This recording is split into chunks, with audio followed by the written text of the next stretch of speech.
Last episode.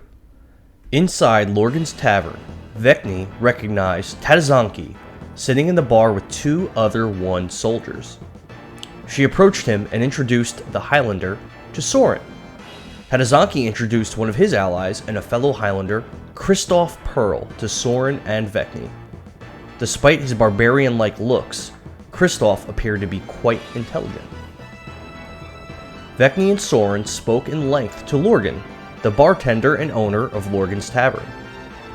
He made it known that he despises Karaganda and Vigor, but that Vigor permits him to do business in Vigor Valley City. Lorgen told the pair the city was in quarantine due to an attack on Karaganda's troops 1 month prior.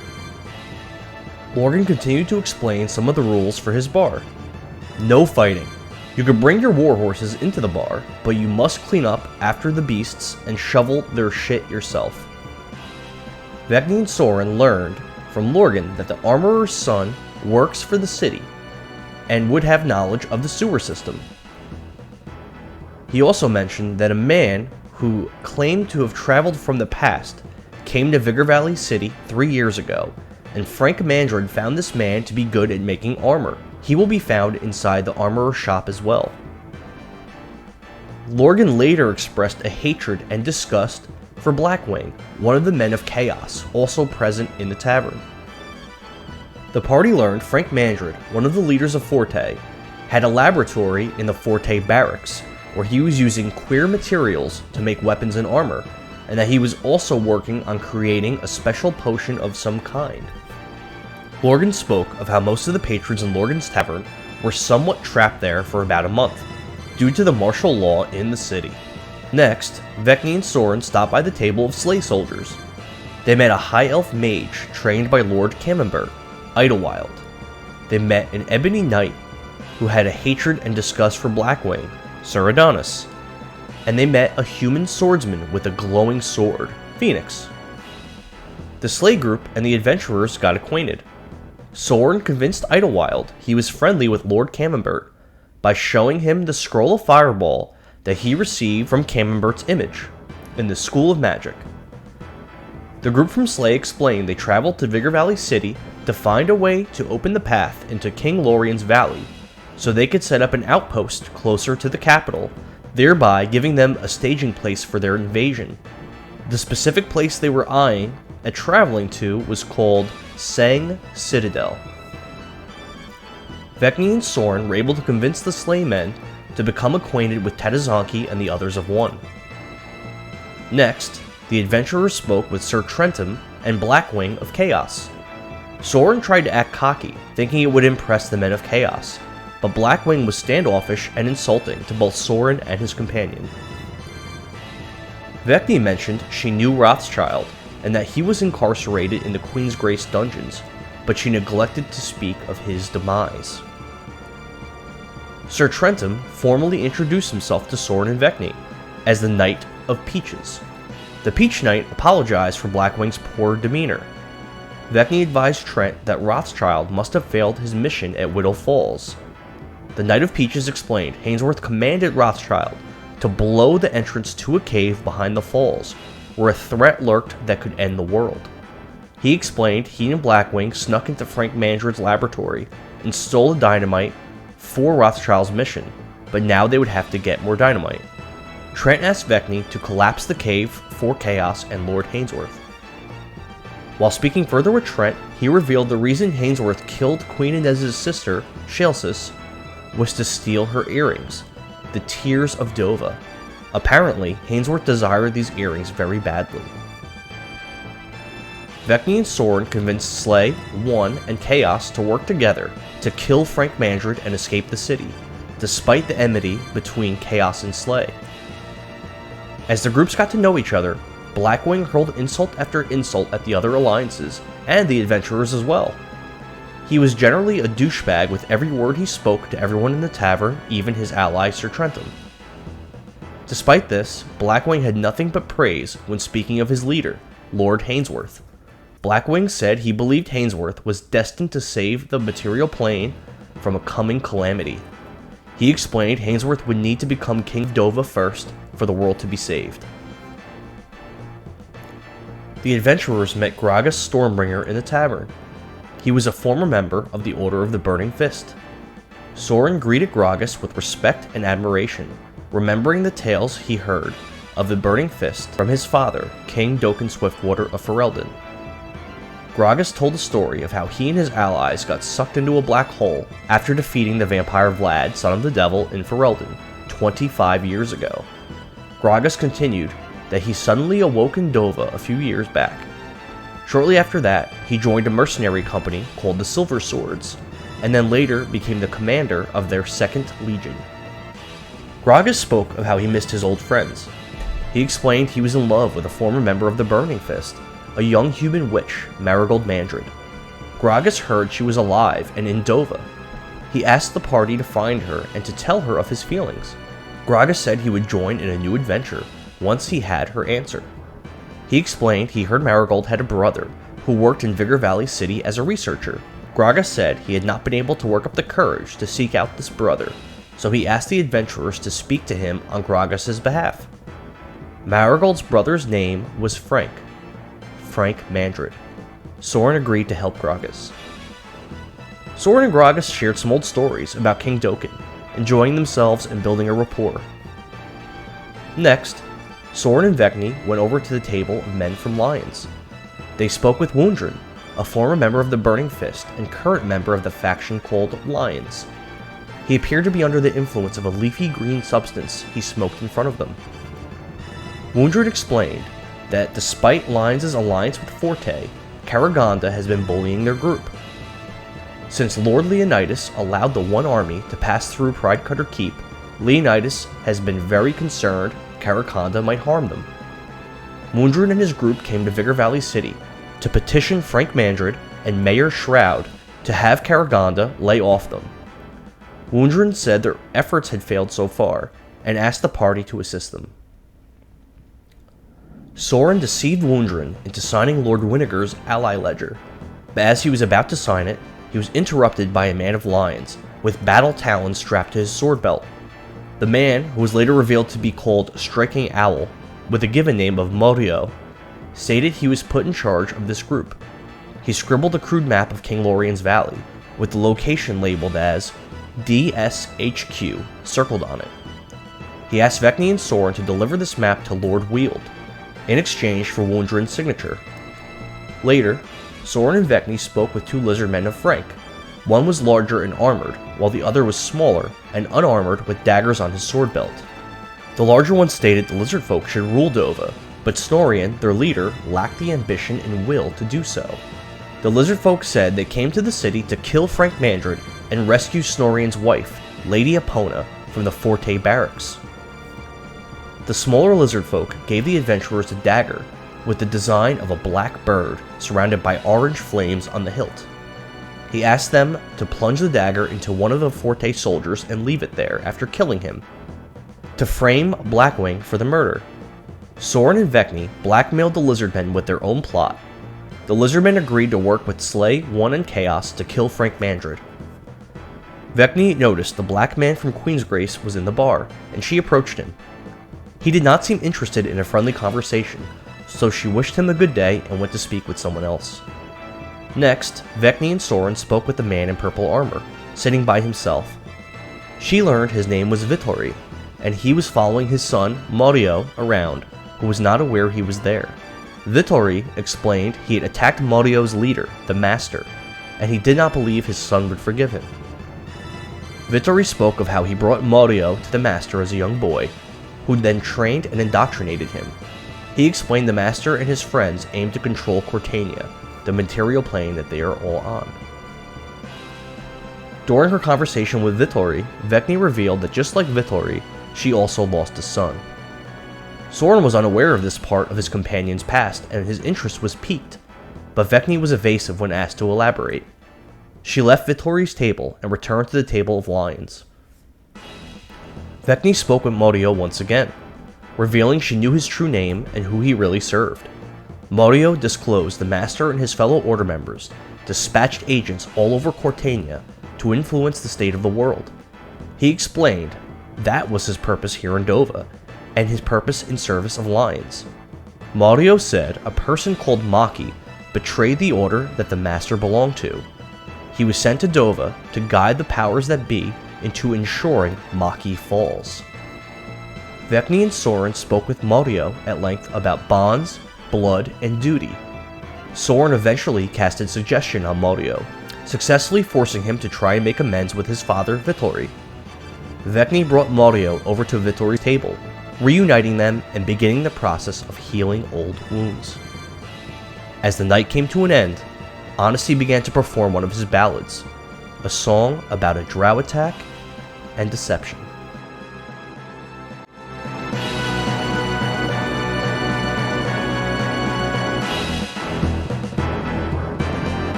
Welcome back to another episode of Power Word Nerd.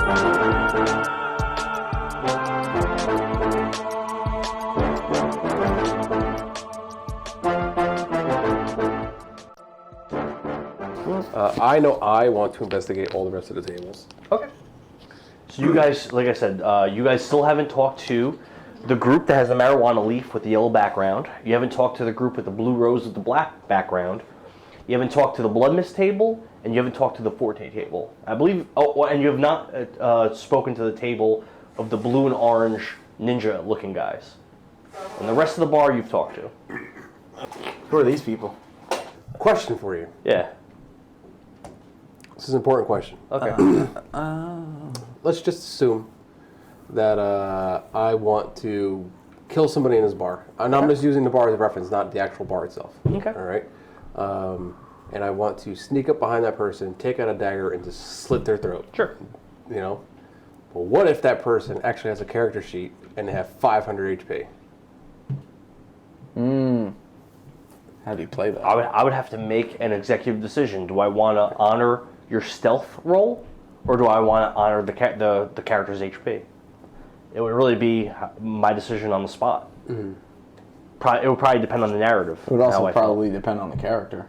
If it was someone super powerful. Like seeing a Sorin trying to sneak, he's never showed any combat ineptitude, or he is inept at combat.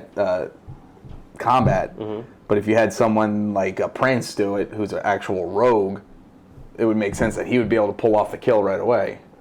Not saying... That makes sense. I'm just trying...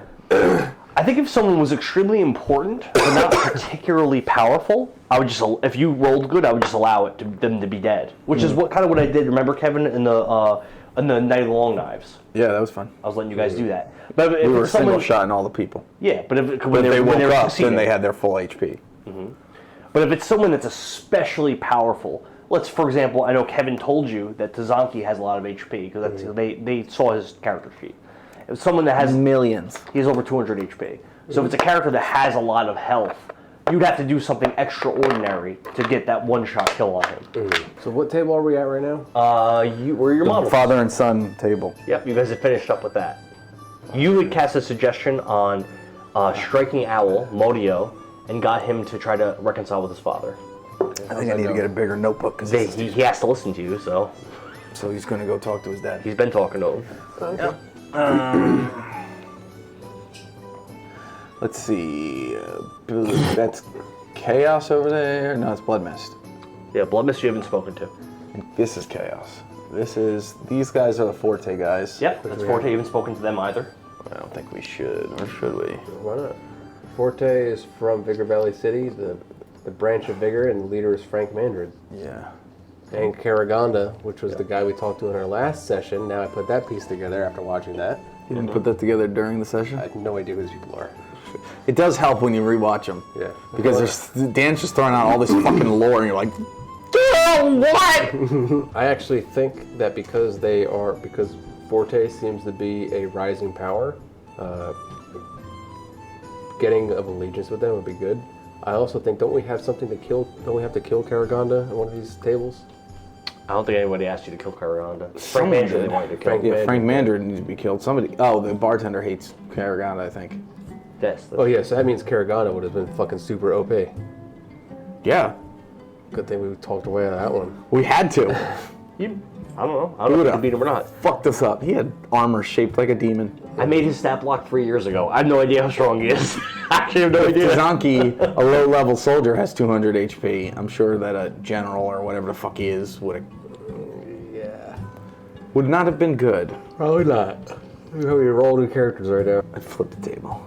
Yeah. All right, so the father and son are talking. Yep. Did we talk to this table? Nope. That's table is the that? blue heart. I mean, the blue The flowers. blue rose with the black background. It's over there. And they're the ones that talk about misery and shit.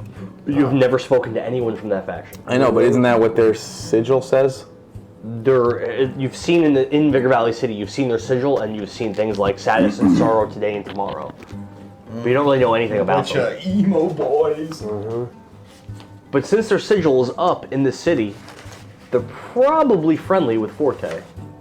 Who are we talking about? The Blue Rose people. So you see 3 warriors. They all have that dark blue and black as their colors. And they're wearing blue and black armor and clothing.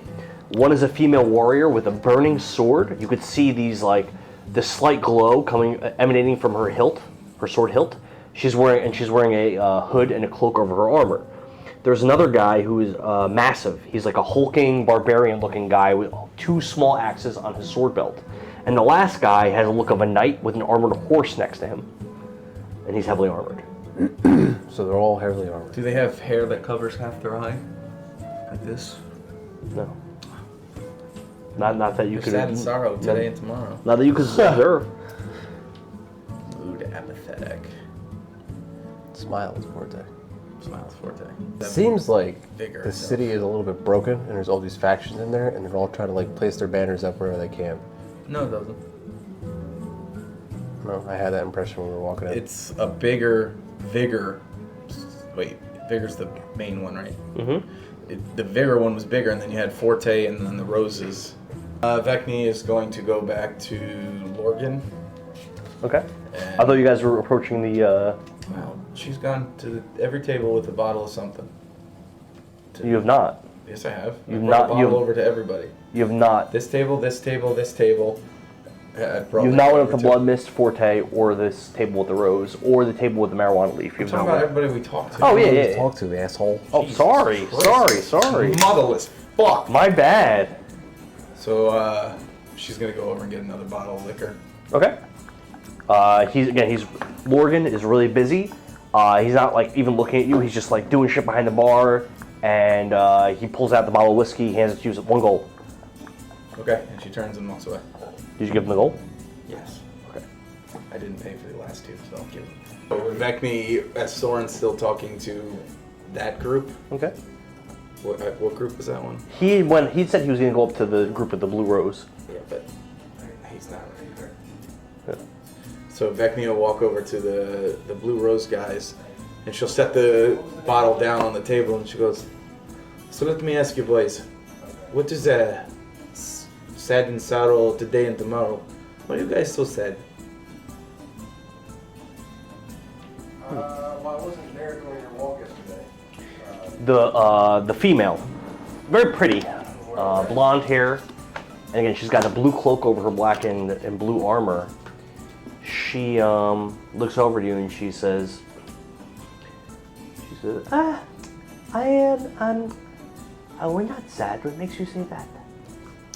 Well, you're... She's beautiful, but she has almost sounds like she has some kind of a speech impediment.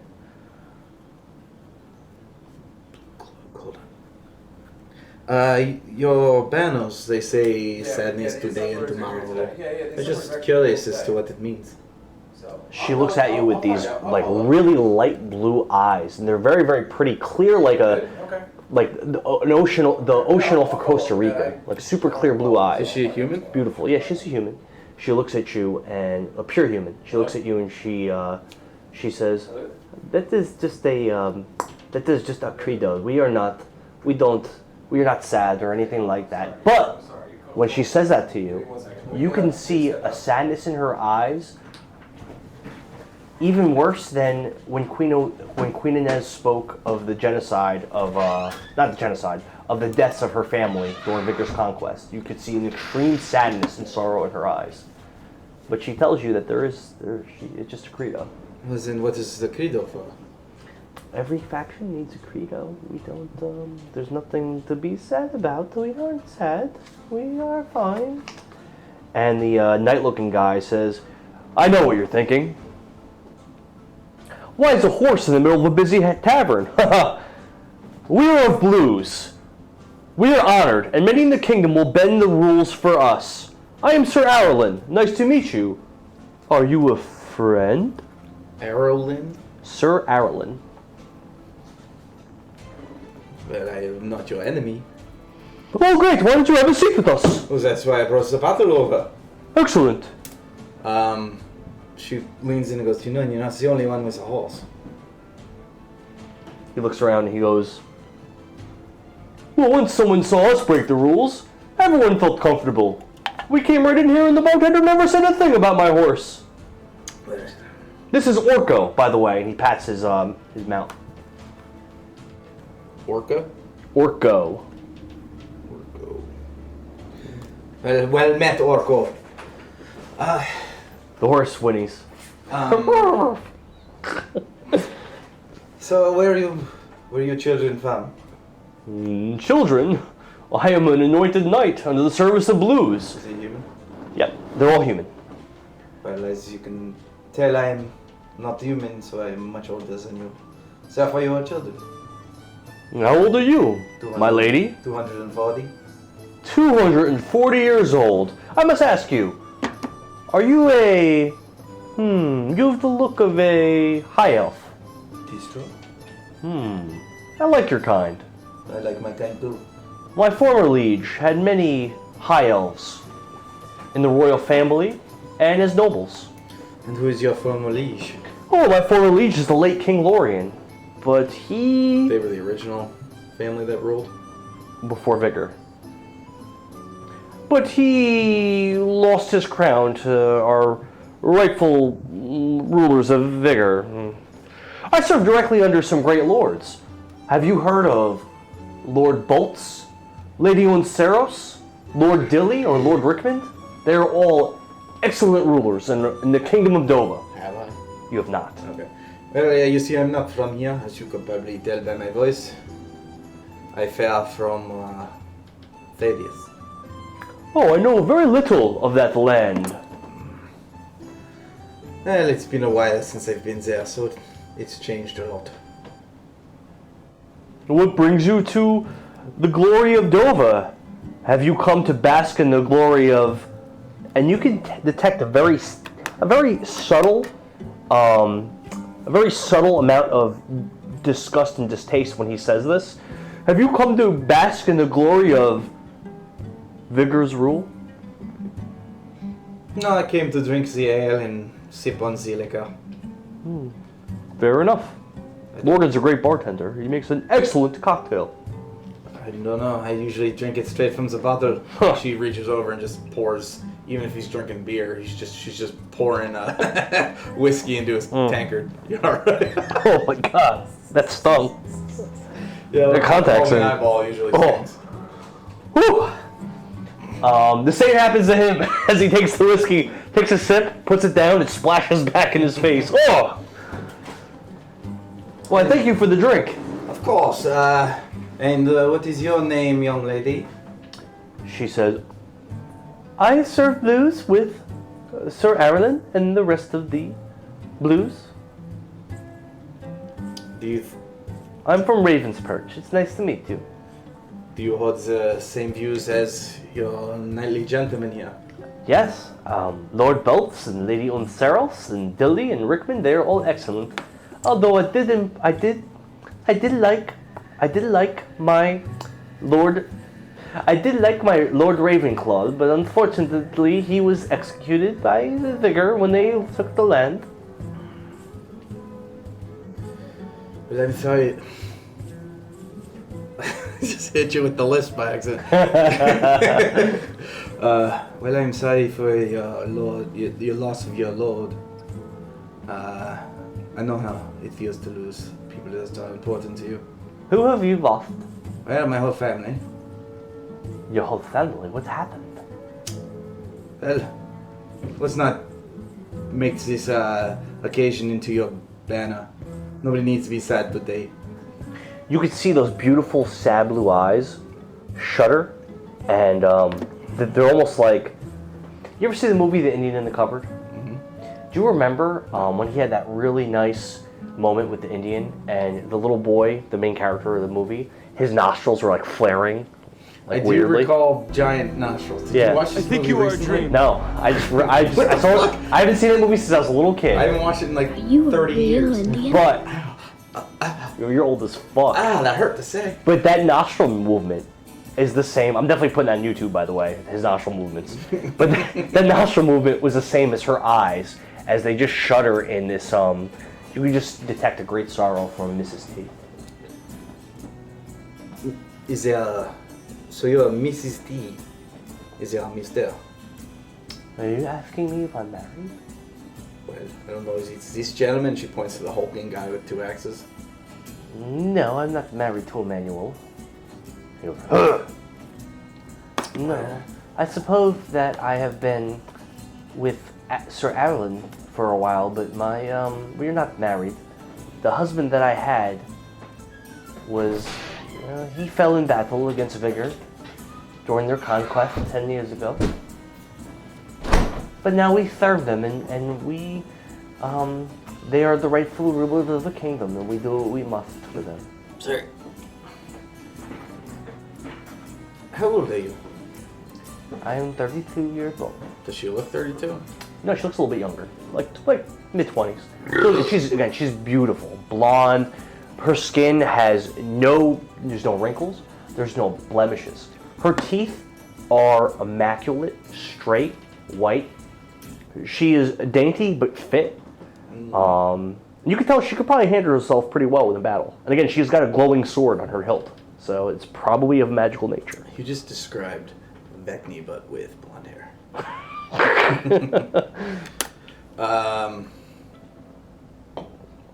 And she has the flaming sword? Yeah.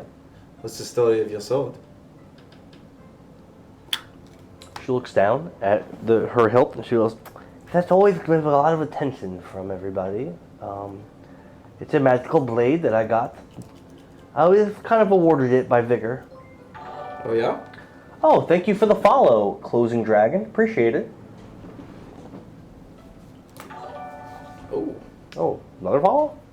Well, thank you. killing it. Mrs. T says thank you. I'm the man that lives in your walls. That's Nugal's secret. What's the secret? He lives in my walls. Lives in the walls. Oh, that's cool. Closing Dragon. Oh, is this D&D? Yes, it It is. sure is. We are on episode 23 of our D&D campaign, The Conquest of Dovah. But yes, my sword was a gift from the rightful rulers of Dovah, the Fury Lords. It was the one named Maki who gifted me this sword. Gift. He wanted some of the previous nobles and great warriors of the kingdom to become loyal to him, and he felt like it would bring some more legitimacy to his reign. You sound like sophisticated Daffy Duck.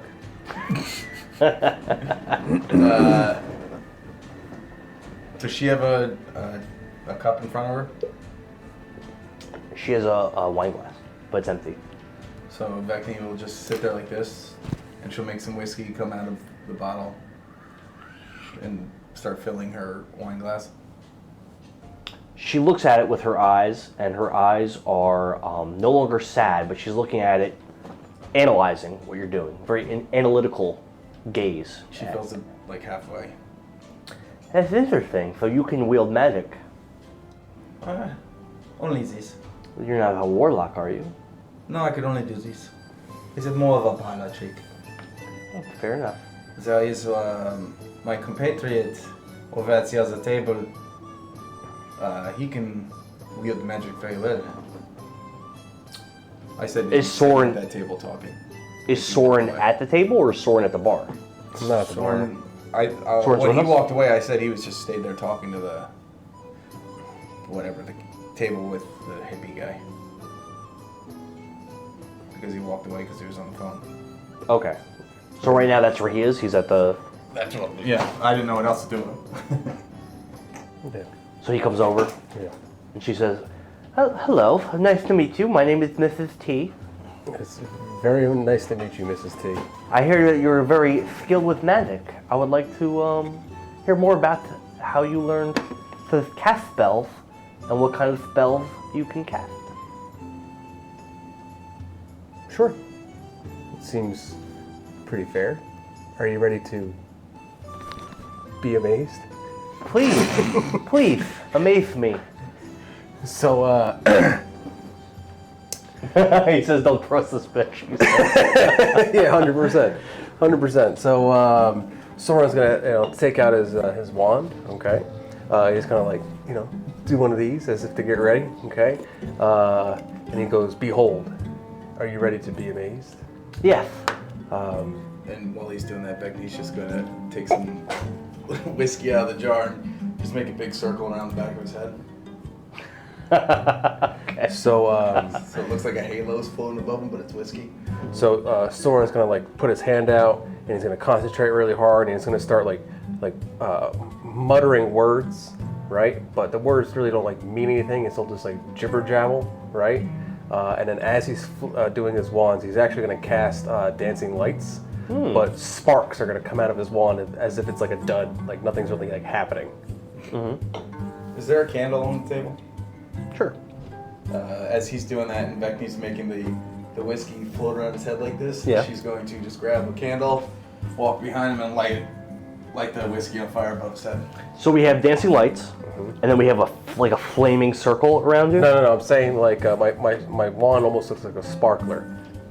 It's not working. It's not working.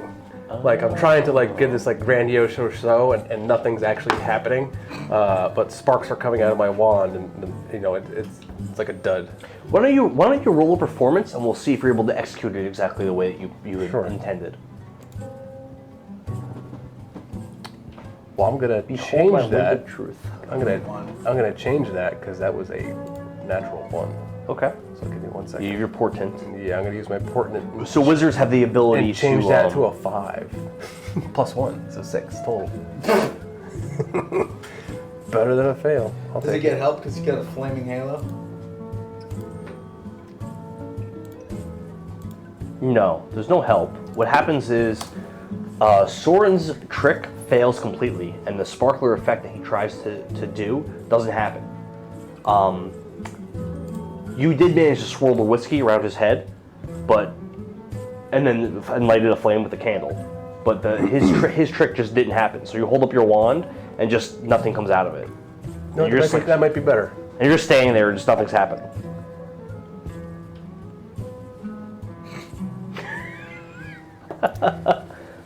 Is that it? Sir. Hold on 1 second. It does this sometimes. Vekni just leans on the table and goes, stage fright. I understand. Sorry, this typically doesn't happen. Give me 1 second. There's still a flaming halo above him. So he comes back again, and he's gonna close his eyes and begin to wave it again, and behold. And then this time he's gonna cast a minor illusion. And Okay. Just like half a fart sound's gonna come out. It's going.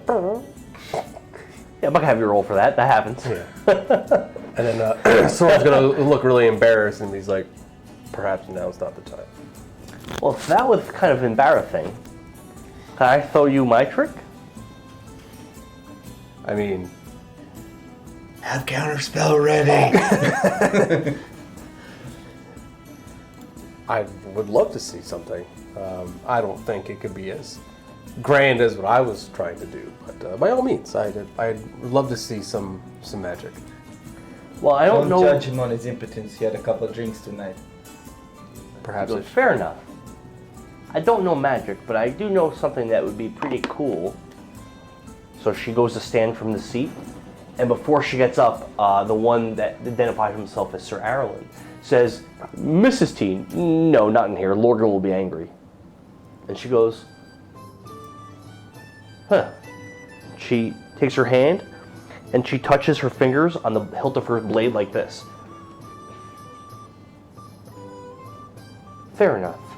And she sits back there. I thought you were going to show us some magic. What happened?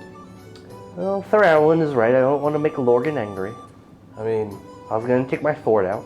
it should all be in good fun. I mean, his rules are that you don't harm anybody, so... Yeah, Did you have intention of harming us? No, but he doesn't really like the government too much, and since we represent blues, he would be angry if we started messing around. Well, what harm could a spell do if you weren't going to put injury on anybody? I believe that's his only rule. Is that correct, Vekni? I believe so. She looks to Arlen, and then you can roll a persuasion. Your DC is 12. If you succeed, he'll nod yes. If you fail, he'll nod no. 13. Okay. So he nods yes. Mrs. T stands. Again, she does this on the hilt of her sword. Pulls it out, and it's already glowing. This fine, orangish, yellowish color. She raises it in the air, and she goes, now, ignite! And whoosh! This large, just fine flame rises from the blade, and it takes up quite a bit of space, and it looks magnificent. And you hear across the bar, you hear some people going, oh wow, she's doing it again. And then you hear Lorien, Mrs. T, stop doing that right now. How many times do I have to tell you? Oh, sorry. She puts it away. Sits down. Well, that was pretty neat. Thank you. Now, does that flaming sword do anything other than glow? Our viewer says kill her. I saw that. Well, Well, yeah. the viewer wouldn't know that inside this bar, there's to be no combat, says the bartender, and he's not an ordinary bartender. Nobody doesn't do what he says. So I do have a, since you brought up that the bartender doesn't like politics, let's bring up politics anyway. Okay. What rule did you prefer, King Lorien or Vigor? Oh, roll persuasion. Your DC is 18. I missed what happened. Arlen, the knight on the horse, was talking about how he my used to God. serve King Lorien before Vigor came in. And he said that you can sense that he feels sad about talking about Lorien's death and all that shit. What are your portents? Or are you out of portents? I'm out of it, man. It wouldn't have helped you anyway. 14 plus, what is my... What is it? DC is 18. Persuasion. No way. No way. Persuasion is +5! You got it? 19, baby! Green one. Alright. So you hear... I thought our rolls were going to be bad after last session. So you hear the one called Emmanuel, the barbarian-looking guy that hasn't really talked, goes, "Ugh!" And Sir Arlen says, well, I feel like I can trust you. Normally I would not speak of such things, but Vigor has no rightful claim to the throne. They executed our former liege lord and took over our country by force. But we despise them, and we do anything we can to overturn their rule. So the Blue Roses are a fraction of Vigor. Like They're Forte, part of Vigor. like Forte, but they would like to see them overturned. That's what he told you. What have you... Where is your... Where are you based from? On this map.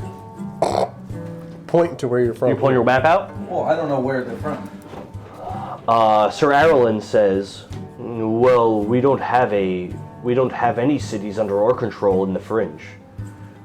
You see, Blues, we're mostly comprised of the lords that bent the knee after Vigor's conquest, and our lords were of the valley, King Lorien's valley. We come from a multitude of places: Castle Blood, Raven's Perch, Blue Bolt, So you do not have a home. Sang Citadel. We come from those places, but in the Fringe there is no Blues stronghold. Now and she looks over her shoulder because these guys are there. She leans in and goes, "So then why do you ally with Vigor? There are other forces here." Vigor conquered us. That's why we ally with them. They defeated us in the war I understand. 10 years ago. But now there is. We maintain order in Dovah since our rule is respected. I understand this, but They have many of our family as hostages. Oh, well, okay. Well, you got me there.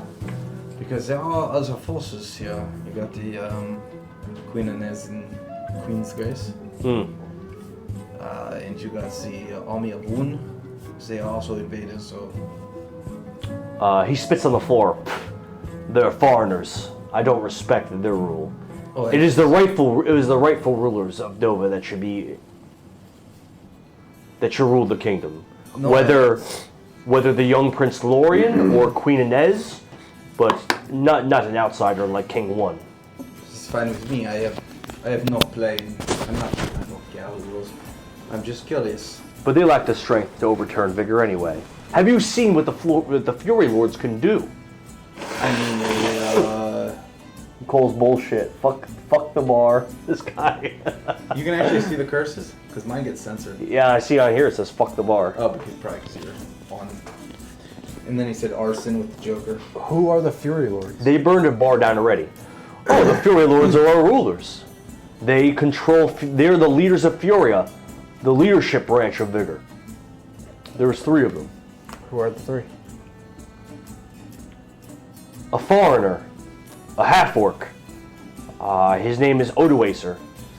He's physically very powerful, but he also wields some terrible magic. Apparently, he made some kind of a deal with his orcish god and acquired these powerful magic spells. The gauntlet that he wears on his right hand, it has power over gravity itself. Oh, jeez. Another man, a human swordsman with a terrible scar on his face. He is possibly one of the greatest swordsmen in the world. Yeah, that's for Vigor. His name is Bjorn Skytaker. Bjorn Skye. Prince's dad. I know that. Okay. So Bjorn? How do you spell Bjorn. B-J-O-R-N.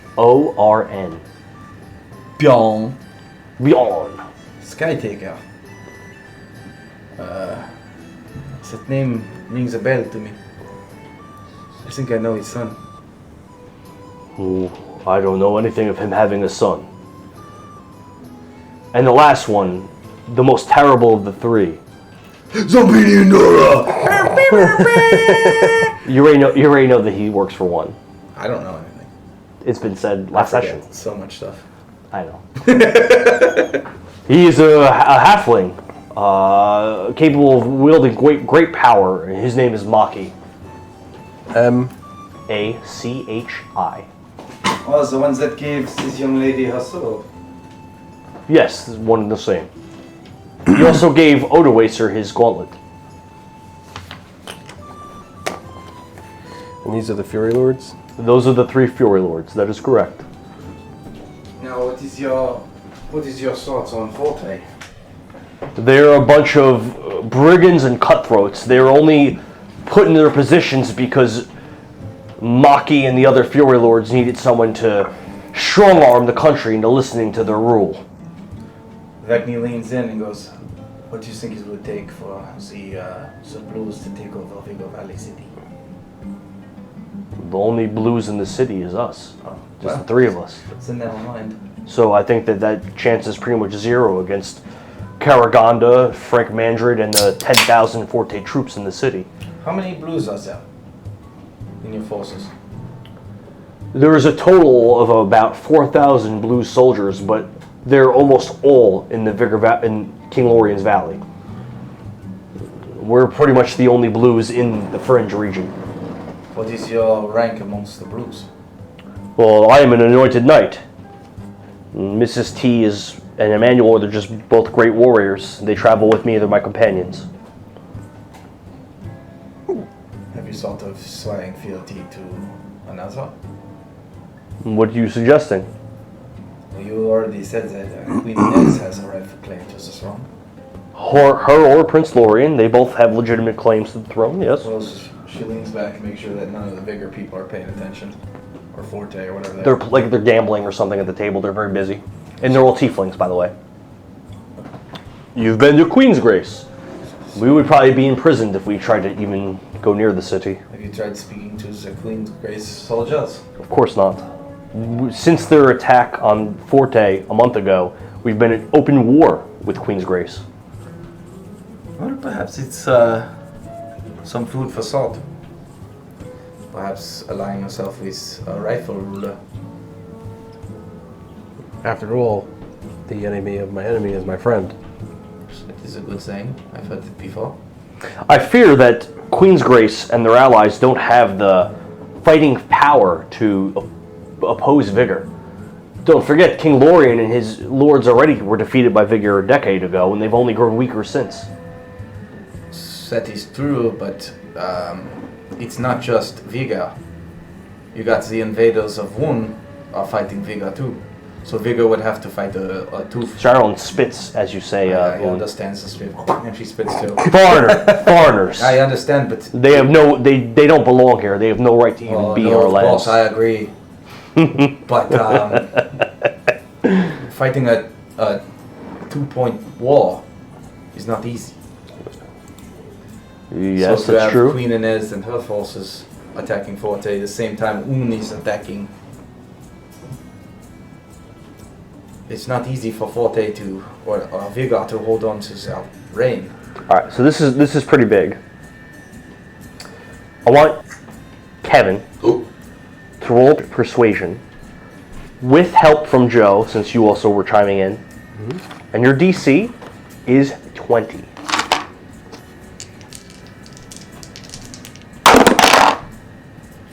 Green one's a 19 plus 5. Of course, these two.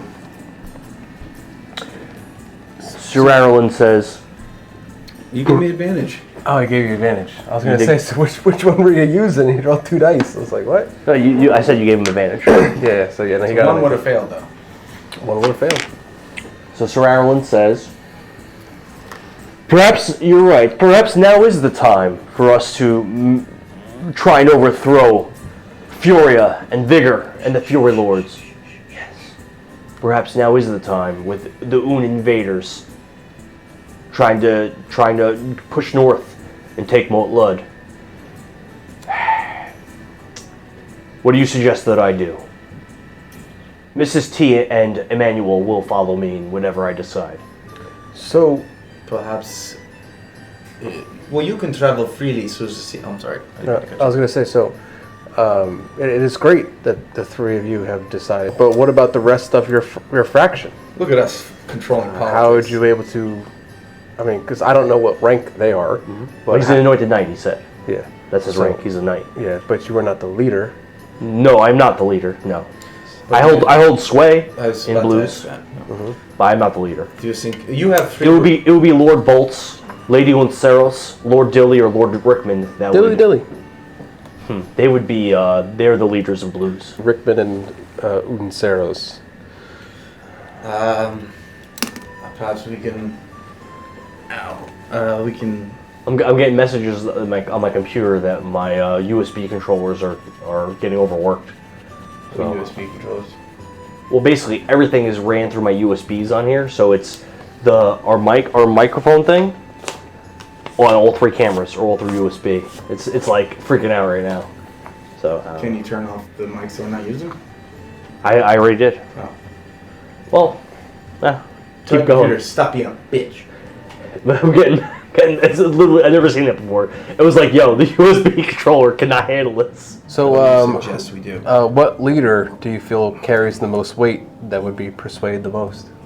Well, I've had conversations with Lord Rickmond, and he feels very similar to I.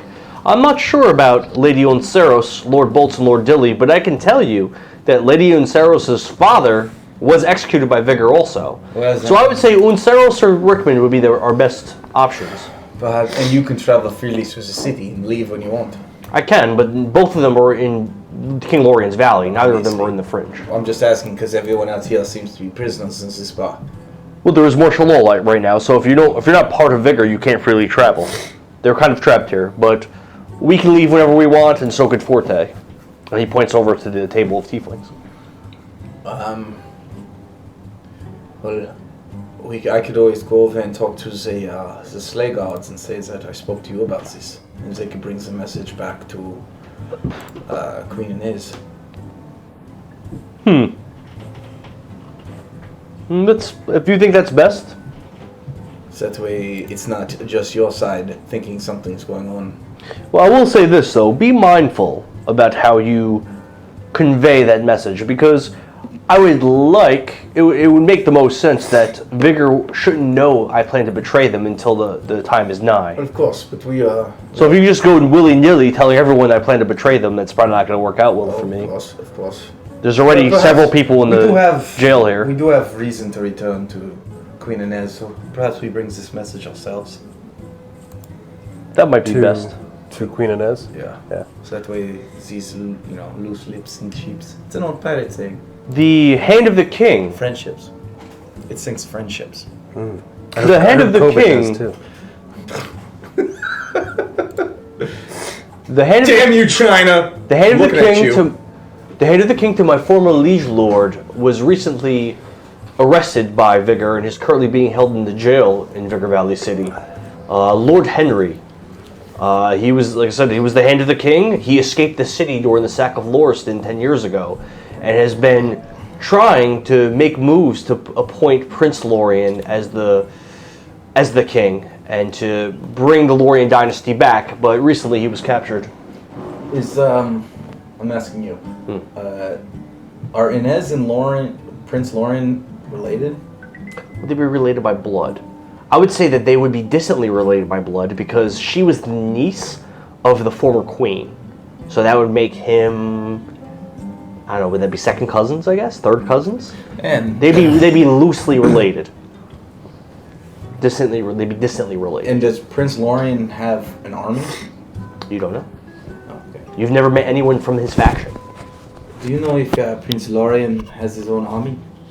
Well, my understanding is that Lord Henry was trying to build an army to reclaim the kingdom, but that he was struggling quite a bit. From what I heard, he does have a small force hidden somewhere in the city, but I don't. City? Yes, but I don't know exactly where. Prince Lorien is in this city.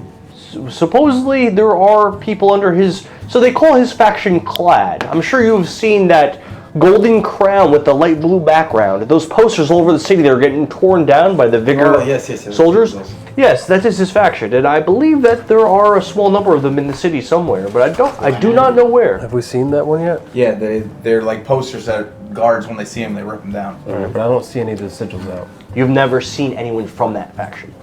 Yeah, no, but you even gave me a whole bunch of sigils that we didn't have. Those sigils are all the people in this bar. There's no one in the bar with those sigils. Jesus, there's so many sigils and fractions and. Also, Faction, there's no R. there are a couple important things I have to mention. So Sir Arlen says, by the way, I saw you over there talking to the Men of Chaos. Did you by any chance speak to Blackwyng? Unfortunately. Well, if you were to speak to him again, could you pass a message to him for me? Is it for me to tell him to fuck off?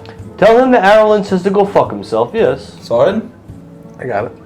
Also, Sorin, I noticed that you have some very fine clothes, and you're a very handsome young man. I must ask, what is your persuasion? Oh, he's gay. +3. No, that is not what I mean.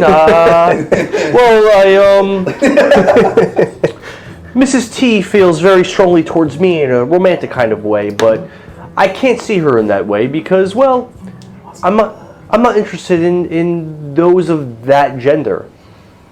But you are quite handsome. I like to think of myself as a handsome person as well. And one thing I've always been known for is showing affection to all kinds. It's very important to me, though, that anyone that I show affection to has a good name. I must ask you, sir, are you a nobleman? Absolutely. What is your house? House Swiftwater. I don't know that name. Can you perhaps explain a little bit about that house? I can, and then Sorin will go into great detail and let him know. Okay. I'm not gonna sit here and pretend like I remember all these things. It's Doken. Yeah, I know who Doken is. I don't know the continent I'm from. Thaddeus. Wow, you and saved Ferelden. your family, your father saved an entire continent. I did. Well, I'd be proud to have you by my side. Would you be interested in perhaps getting to know me a little better? It is June. It is Pride Month. It is Pride Month.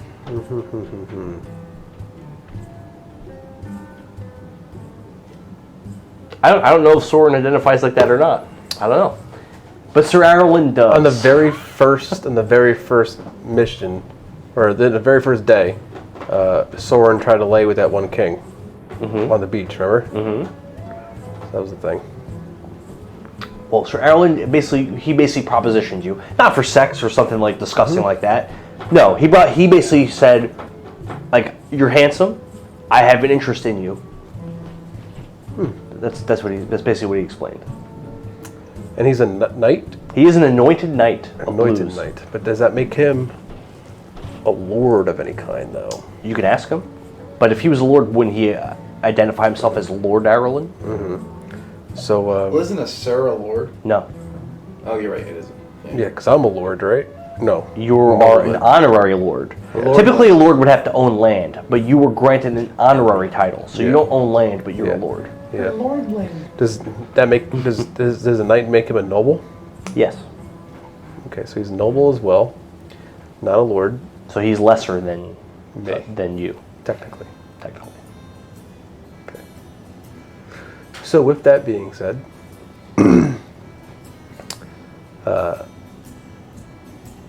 Sorin will tell him in a polite manner that what is it you are seeking? Are you seeking friendship? Are you seeking alliances? Are you seeking something more physical? Or are you seeking something more of a mental relationship? Well, I'm not opposed to something physical, but really what I'm all about is I don't like to just propose betrothals. I don't like to just throw things out there. I like a romantic connection. I'm looking for someone that I get along well with, that we have good chemistry, and that perhaps in the future we can have some kind of a serious relationship based on love and feelings. That is what I am looking for. Can I see how this guy actually looks right now, or is he like all armored up? He is armored up, but he doesn't have a helm on, and he has short brown hair, brown eyes, and his face is, I'd say he has like a kind of a little bit of a weak chin, but he is of a low body fat, like he's in very good shape. So he's not super handsome, he's not ugly, he's like kind of average looking and in shape. He's not guapo. He's not guapo, no. He's not. Guapo. He's not an ugly man. Yeah. Also, the way he speaks, he has a lot of confidence and he's very sure of himself. And the Mrs. T and Emmanuel, the two next to him, they definitely respect him and treat him as though they are his subordinates. Gotcha. So I'm going to tell him that as of right now, I am on a different kind of relationship path. Perhaps you and I could be on that path as well. I don't know what that means. Yeah. I am on... What I am looking for right now is nothing of a He needs friends. physical aspect with anyone. He's looking for friends. But what I am looking for is alliances and friendship. Trust is difficult to find these days. And if we get to know each other, that would be the relationship I'm looking for. Well, may I ask you, would success in the field of battle sway your heart towards me?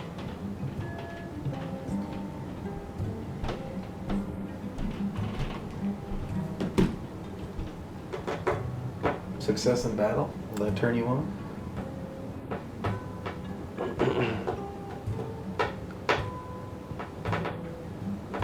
If success in battle leads to more of a, and again with no like disrespect, I don't know quite how like the words to use it, but more of a higher ranking, looking for someone who, like, again, I don't know how to actually like convey the words myself, but what I'm trying to get at is, he's not a lord. He's not. He's not. So that would be more of a thing that I am looking for. Even that one woman, that dwarf, was a princess. Ragavad. She was not a princess. Her father was king. Nope. Her father was the Lord of House Harrington. Okay. And she's his daughter. Okay. So she's a lady, kind of. But She's actually not really a lady, actually. Sure she is, because she's just like me. You're an honorary lord. She never said that she was an honorary lady. So Vess is not an honorary lady? She is. So how is she not when her title, as far as you're aware, she was never granted an honorary title, and she's not the lady of her house, nor is she the lord of her house. Oh, okay. So she's a noble, but she doesn't have any title like that you're aware of. Gotcha. Okay. Think Game of Thrones is very similar to how that works. Okay. So, I'm just trying to convey that message the best way I can without it. Like Brandon Stark, in the early parts of Game of Thrones, was not a lord, correct? Mm-hmm. So, what's this guy's name? His name is Sir Arlen. Sir Arlen. Aralein. Oh, I spelled it Arrowlyn. That's a good guess. So, would success in the battlefield Win your heart. grant you the ability to be one of these leaders of Blue Rose? My faction is called Blues, and no, if I won great battles, well, I suppose it's possible that if we were to conquer cities and castles, that I could be granted a lordship over one. That is a possibility. Of your current leaders in Blue Rose, who would what? Blues. And Blues, who would you say is the weakest? Physically, or do you mean as far as militarily? Both. I would say that the physically weakest, as well as probably the smallest army, would be Lord Rickmond. But he is also the most likely to join our cause in opposing Vigor. His land, his keep, is just north of the Fringe. It is called Integrity Keep. Sir, as a member of Blues, you are a faction of Vigor. Yes. Would you be able to seek audiences with those of Vigor? With certain members, not with the highest leaders. Not with My position is not high enough for that. Not with any of the Fury Lords? No, certainly not. Would you know how I can gain an audience?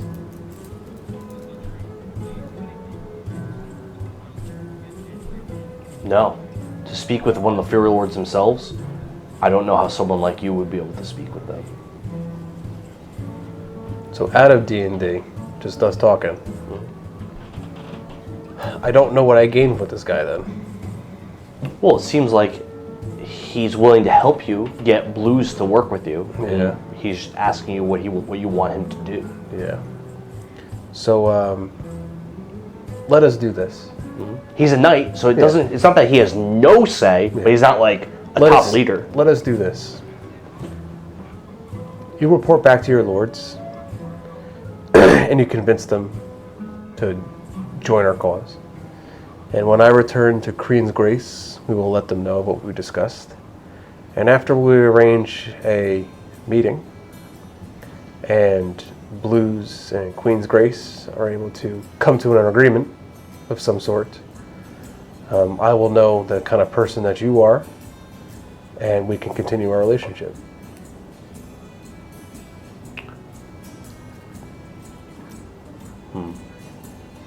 Well, Sorin, you have deeply touched my heart and my soul.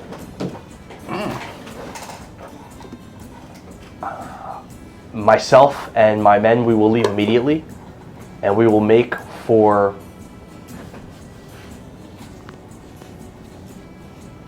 we will try to reach out to Lord Rickman, as he is the most likely to be sympathetic towards our cause, and I will speak with him about joining Slay and Queen's Grace, and perhaps even joining one to assist you in overthrowing Vigor. And we will leave immediately for that mission. But I mean, it is very late at night. Maybe wait till tomorrow. When it comes to love, I cannot wait. Do you have an extra one of your sigils that I could have? I love the blue rose. He looks over to Emmanuel, and Emmanuel actually grabs a cloak out of a backpack he had sitting next to his chair. It's a black cloak, and in the center of the chest for the cloak is a blue rose. And he hands it over to you. Thank you so much. This way I can show Queen Inez that I actually spoke to someone of the blue rose. Emmanuel nods. And you, Sir Aralade, do you have anything for me to remember you by? Erlen. Aralen? I thought you said there's a D on the end of it. No, it's Erlen. Does he have anything to remember? Send them a dick pic. Can you imagine? He says, yes, I do actually. One moment. And he goes into his bag. And he pulls out these two large steel shackles. And he says, these are leg shackles that we use to that we use on prisoners. It is something that I've been carrying with me since joining Vigor, since they've conquered our lands. Something I've used many times. As a token of my appreciation of our conversation that we had, and to show you that I no longer serve Vigor, I will hand these over to you, as I no longer need them. Okay. I'll take the shackles, and I'll hold them and kind of like. Get super Pride Month. Not like a gay way, just like a Hugging. masculine. It's masculine gay. No, I'm not all up in your face kind of gays. I'm also straight too, so you know. People. So you're bi. Yeah. Celebrating Pride Month. Yeah. Whatever it takes to build alliances, bro. Are you cool? Nu will turn himself into a pickle. My stepfather taught me all Funny this. shit I've ever seen. My father actually taught me all of this. I'm sure. Doken or Joe? Yeah, Doken. Doken taught me all of this. So Are you real? so then I'm gonna take my hand out, and my hand will have my ring on it, my sigil ring. Okay. With the white rose? Yeah, and he'll kind of like hold it in a manner like this, as if to be, you know, kind of like, Aaron will get up. He'll take your hand, a firm grip though, not a dainty grip, a firm grip, of course. and he'll just not in a sexual way, not in a sloppy way, in a very high-born professional way. Ben, give you a kiss and say, "Till next time, Sorin." Till next time. And him and his group, they get up and they leave the bar. Sorin is all about them alliances. Respect it.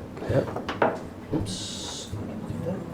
So now, Vekni holding the blues cloak, she goes, And now we have a free ticket to walk around the city. Yeah, and I got these leg shackles. just get rid of them. What do we need some for? You never know. Well, we have to remember when we get back to Queen, and the Queen's goes to tell Queen, and otherwise this will not really work out so well. I won't remember. It will be in like 12 months. Yeah, it's gonna be a while before we go back. Time of day? So I had said before when we ended the last session that it was night. So now we're getting into the night. So it's getting close to when people are going to want to be going to bed. But again, you still haven't spoken to several of the groups. But I'm going to say that you only have really time before like people are turning for bed to speak to one more group. So you still haven't spoken to Blue and Orange. You haven't spoken to the Marijuana Leaf, and you haven't spoken to Forte. You haven't spoken to Blood Mist. I would say you only have enough time to speak to one of the groups before the dance. Were there one soldiers here? Yeah. Did we talk to them? Yeah. Which one was that? Tetzanki, Christoph Pearl, and a guard. You fucking retard. Yeah, you talk to them. They're working with Chaos and Slay right now. Perhaps we talk then to the, before we get into the, I definitely want to talk to the Blood Mists, but I feel like that would be too long of a conversation for the night. Like, not this night, but like in this night. So I'm thinking that, Not this night, but this night. so I'm thinking that maybe we talk to the weed guys and then we set off a party. Depending on what they're all about. Well, we Can you talked. imagine if they're very anti-pot? Well, we talked to these tieflings that seem to be gambling. Said we could earn some gold. Oh, okay. There's Tieflings game on? Neither are. Yeah, let's do that. All right, so Vekni will take over the half full bottle of whiskey and walk right over to the table and then just push her way to the front and be like, "Hello, boys. What are we gambling?" So, you see a group of tieflings all wearing Forte colors. Yes. One of them has splendid, instead of just wearing the Forte colors, he has that splendid orange armor. And he appears to be like a leader of sorts. He's very nasty looking, and there's Like nasty, like haggard, or just mean? mean. He looks very mean. Okay. He goes, "Ugh." It's over to you. What do you want? Well, I see you guys are gambling, and I got gold to waste. All right, place your bet. What are we playing? We're playing roulette, 1 through 20. Make your pick. 1 through 20. She takes a gold coin out of her purse, puts it on 6. On 6, roll d20. Soren's gonna do the same. On 6? No, he's gonna put 4 pieces of gold. One on 10, 12, 14, and 16. Hold on. You have no importance. No, not that I don't. What'd you put it on, Kevin? 6. 6. And what'd you do, Joe? 10, 12, 14, and 16? Yeah. Okay, roll it. 19. Okay. So you guys lost that gold. All right, place your next bet. What are the odds? Whoa. It's 1 20 to 1. 21? 20 to 1? This is not bad odds, but... So if you land on your number, you get times 20, whatever you bet. Times 20? Yeah, it's 20 to 1. It's 21. Oh, so So if you put 1 on every, you just make what you lost. Yeah, you just make no, it just like make regular 1 roulette. extra gold. How? Because you paid 1. Say you put 20 out. Oh yeah, because he didn't And lose then the 1. You didn't lose the 1, so you make 21. I guess. Oh, infinite gold! Yes! Yes! How long? What does it take to do this? I mean, if that's what you guys want to do, you can make. I would say that you could surmise from how long it takes to do each round. You could do that probably about 30 times, and then it would be like really late, and it'd probably be the end of the night. But you could, if you want to do it, you could play probably 30 rounds to do that. 30 rounds, we can make 30 gold. You can. You have a sack of gold from Yeah, I just lost 4, so I have 71 gold now. somebody. Yeah. I forget who gave you the gold. Vekni, you will put money down on 17, 18, and 6. Joe? Just 1 gold on each? Mhm. Joe? You said 17, 18, and 6. I'm gonna do 5 through 15. Like all the numbers? Yeah. I'm gonna pay 10 gold, 5 through 15. Okay. Alright, go roll. 17, 18, 6. 7. Got it. You did. So you got 20 gold minus I got 9. I got, so you yeah, got 21. 11. You gained 11 gold? Yep. No. Yep. Yeah, you gained 11 gold. Yeah. Yeah. Yeah, that's how that worked. The tiefling wearing the orange armor says, "You gotta make some bigger bets than that if you want to make some money."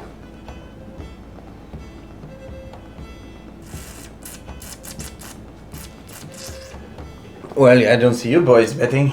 They were betting. Okay. Yeah, they were betting. I got a lot of money. Vekni puts out 5 gold on 10, 11, 12, 13, 14, 15. 10, So that's 25 gold. 11, 10, 11, 12, 13, 12, 14, 15, 13, 30 gold. 14. So you're putting 5 in each? Yep. Joe? 5 through 10 and 15 through 20, but just 1 piece each. 5 through 10 and 15 through 20, just 1 gold each. Yeah. Okay, go ahead, roll.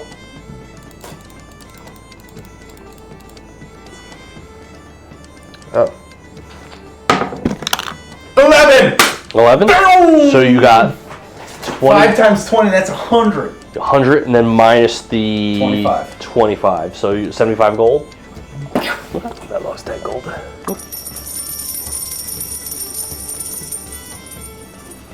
The tiefling with the orange armor was that he looks over to Vekni when you win your roulette and he goes, "Not bad, lass. What's your name?" My name is Vekni and Sorin. "Nice to meet you." Holds out his hand. No, she holds her hand out like this. Oh, Sorin did that same thing. He takes it and shakes it. "Nicholas, captain of the FORTE assassination squad."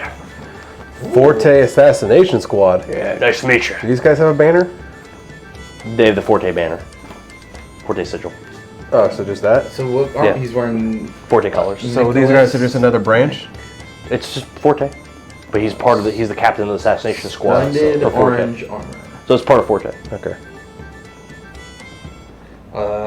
He's a blue tiefling. The assassination. What did you say? Assassination squad. He's a Assassination captain. squad. Damn, that sounds prestigious. Yeah, it's not too bad. I'm good at killing people. I mean, I'm not too shabby.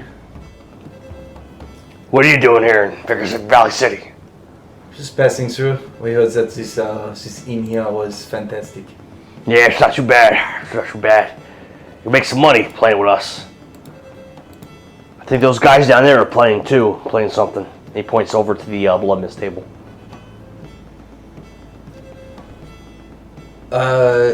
So what? I mean, obviously, it's like killing people, but what kind of assassinations do you get sent on? That's where the government wants people dead, and I make them dead. I mean, obviously. Yeah. So you got any hot targets? Oh yeah. Yeah. There's this chick, this high elf. Find her, fucking dead. She probably deserves it. Ness is her name. Ness. Ness? She's a high elf. Can't wait to kill her. Where is she from? What is it? Queen's Grace. Oh, yeah, they it's the say. person that sent us our mission, right? No, that was a rose. A rose? High elf or half elf? High elf. Ness. She calls herself a queen. Inez? Well, I don't know, whatever. Yeah, I guess. Queen Inez. A Ness or a Inez? I don't know. A Ness, I think. That's how it's spelled. How do you expect to get into a fortified castle? I haven't went out there yet, but when I go down there, I'm gonna make her dead. She'll be the queen of death. The queen of the gravestones. You are very sure. Oh yeah, I'm good at killing. And they say too that there's some if you saw, government caught that Henry guy, right? They say that some of his guys are trying to hide in our sewers. Yeah, after tonight, we're going to celebrate, play some games. Tomorrow, yeah, I'm going to go down there, see if we can find some of them, kill some of them. Yeah. When you're planning to do this, it sounds like fun. Tomorrow. At what time? Are you looking for Well, get up. compatriots? What's that? I mean, if you need help, I would love to join you. He looks you up and down. What kind of help can you give me? I have killed many men. Well, you want to like join us down there? Sure. Murder is murder. Who are they gonna go kill tomorrow? Lord Henry. Wait, no, he's in prison. No, he's in prison. The King, Prince Lorien's men, the ones that are hanging the crown poster all over the place. Do we have any kind of mission for that? Well, Vekni wants to go down with them, and once they start attacking King's Lorien men, she's going to turn on them because she doesn't want Queen Ines to get killed. Okay. But is there anybody down there that we actually need killed from all the other tables we talked to? No. But, like I said, Vekni doesn't want Queen Ines killed. And if we could find Prince Lorien and bring him back to Queen's Grace, you could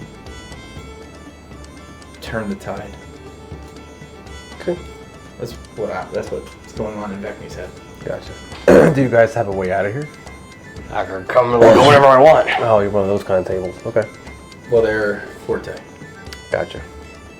I don't know, you want to meet around here, look at me here, maybe tomorrow, midday. We can go into the sewers, try to find this, Henry's guys, kill him. How many Sewers. Yeah, How many men do you believe? you don't does look like that? you're the kind of guy that likes to be in the sewers. No. Yeah, what about you, lass? You want to go? We can kill some people. I love killing people. You can do it for free, it doesn't really make sense. I can pay you a little bit. Well, that was my next question. Well, King Lorien has a big bounty. How about I give him 10%? You help us. Isn't his bounty like 40,000K? That was King 1. I don't know what Lorien's is. You have it. Well, 10% is a good amount. I'm sure we'll have to do all the heavy lifting, but, you know, I could use extra people. Vekni, in a flirty way, she flexes and goes, I can do some heavy lifting. Oh, yeah? Yeah, I guess we'll see. By the way, when we go in those sewers, just so you know, those sewer workers, they usually have an escort because there's a lot of monsters in the sewers. So it's kind of dangerous. You sure you're up for something like that? I have served on the seas, and she just tells him of being a pirate and all that stuff. And people that she's fought and killed and stuff like that. Now, you're going to bring a friend or is this going to be you? Was that is up to him? What do you think, boy? You want to come with us in the sewers? Fight some monsters, kill some people? What do you think? How many of your men do you bring with you? It's just going to be us. Assassination squad. This is all it is. 1, 2, 3, 4, 5, 6, 6, 7 of you? Yeah. We're good at killing. I saw that you were so good. I didn't think you would need so many people. This is usually how we go. It's good to have extra bodies. Normally, I wouldn't dare cross into a sewers, but it seems like a lot of fun. Do you mean what you say? Yeah. Okay. Alright, meet you here midday tomorrow then.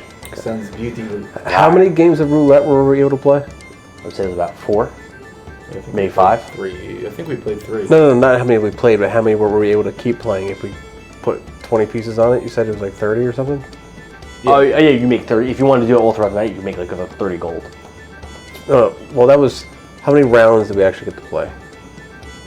Because we make 30 one... rounds. It'd be 30 rounds. So You're making 30, one 30 gold each rounds. time. Yeah. Okay. Well, no. No. If you're using 1 gold. What are you doing? Fucking equations? Well, it's just I have 71 gold, which means I could bet 3 gold on each one at every time. Which So it'd wouldn't be 90 gold you could make. Well, that's when I get to 80 gold pieces, and then now I can bet 4 gold every time. Okay. So So how many rounds? the question is, how many rounds can I play? 30. 30 rounds. Okay, so I'm going to do the math. Okay. Because every time I hit a multiple of 20, I'm going to bet more. Okay. So you can do 30 rounds. Okay, so for the first 9 rounds, no, don't worry about this. I shouldn't have let you guys do this. I didn't think you'd be trying to break it, but those are rules I set up, so I'll let you do it. I'm not gonna do the Don thing and be like, he throws a smoke bomb and disappears. The table disappeared. No, those are the rules I set. So so if you could break the rules I set, then you could do it. Vekni takes her bottle and she takes a swig, and she offers it to Nicholas. Takes it. He takes it. Takes a deep chug, like half the bottle. Gives it to you. Yeah, it's good stuff. Now, since we are here having a good time, how about I make a wager with you? What do you want to bet? How about you and your best man, and me and my best man, go in the store tomorrow and see who can get the most kills? But yeah, I don't even know where these guys are, where the clad guys are. How are we gonna do that? What do you mean? I don't know where they are. We gotta look for them. Oh, I thought you already knew where they were. No, I do not. That they hide in the sewers. They hide in the sewers. I don't know where they are. I don't know where they are. Kill them! How many men do you think are down there? They say there's around 80. 80? Yeah. And do you only bring 7? I'm not worried about them. They're all pussies. Kill them all. May I see your weapon? And she says that in a very flirty tone. If we keep playing, and every time we hit a multiple of 20, we add 1 extra gold piece. 1 gold because it starts off with 3 gold, then becomes 4 gold, then becomes 5 gold, then becomes 6 and 7 and 8, and then 9 and 10. From the time I got from 71, I have gained 238 gold. Over 30 matches? Over 30 matches. You motherfucker. I have 1,700. So it's 238 plus the 71 I already have, so 309 total. I could put 90 on every one, and then every round I win 90. Yeah, but you don't win just 90, you win the amount you already had on the table. Yeah, but you lose the amount on the table. You that's only make exactly. You the only 90 that you won. the 90 that you won plus the So what's 90 times 30? no, you can't do 90 because it's got to be a multiple of 20. Why? So because there's only 20 spots, No. so you can't put 90 evenly across 20. It has to be 100. I know. No, I'm saying 90 on each number. Well, I didn't do that. I can afford to do that. To do the math. What is 90 times 30? 90 times 20. No, 90 times 30 because we're doing 30 matches. 2,700. I can make 2,700. So how much gold do you have right now? 1,700. You have 1,700 gold. Okay, so that means that 1,700 divided by don't 20 divided by 20, which is that you can put 85 pieces of gold on 1 through 20 right now. And then I'd make 85. You make 85. Yeah. And then multiply that by 30. Well, no, but it doesn't work like that either. Because once you hit a certain threshold, you don't have to put 90 anymore. Now you can do 91. I understand that. Yeah. But I don't want to do that math. So yeah, all right. So if that's So I the would case, just put the same fucking bet. so 7,650. If Vekni wouldn't do it, you wouldn't. You shouldn't do it. Vekni's a fucking pirate. Of course she would do it. For me, it was a lot easier because I had such little gold to begin with, but Kevin's already has a lot of gold. So I mean, I won't stop you guys from doing it. so you have how much already? I have 1,700. Yeah, 1,700. So yeah, your new total would be 7,650. That's what we're doing tonight. Fuck. That would use your entire night, though. You wouldn't be able to do anything else tonight. I don't care. Oh no! Shit! I can't talk to those assholes in the corner. Fucking gambling, bitch. So he pulls out this. So he has a bunch of weapons on his sword belt. He has several weapons. Okay. But he pulls out this like very serrated red scimitar, and he twirls it, and he goes, "Well, that's my favorite weapon for killing." May I? Yeah, sure. Tosses it to you. She, Damn, you already had that much gold? yeah, because we got it from saving the kids. Damn. Fucking I give out rewards pretty regularly. yeah. Don and Steve have tons of gold apparently. I know Don has a lot. Yeah. Don basically lost his contest in his one shot to get a lot of gold. That sounds like a Don thing. Really? Yeah. Oh, Don. He's dead. Oh, Don. Am I dead? Don. It's a crit one. It's got to be bad. You only got to the third chest. Yeah. Ugh. Do I go back to the beginning? You slide. You fall back and start sliding. Can you I hit try- the, you I wanna hit the try to- first chest, it slides with you. You hit the fourth chest, it slides with you. You hit the fifth chest, While it flies this is with happening, I am going to take my crossbow. I'm going to tie the rope to the bolt. I'm going to try to shoot you. it. You do not have time to tie. You do not have time to tie a crossbow bolt. Says you. You do not have time to do that. I'm going to still I'll let you try. try to do something else. Is there something else you would like to try? Steeper and steeper. Could I jab? As you're sliding I'm gonna jab fast down the... I want to jab my dagger into the floor and see if it can kind of stop my fall. Going with the daggers again. All right, you can do your deck save. With advantage? Yes. Okay. 15. Fuck. 15 is the DC, so you're able to get to the chest. I open it. Well, how are you going to do that? You going to let go of the daggers?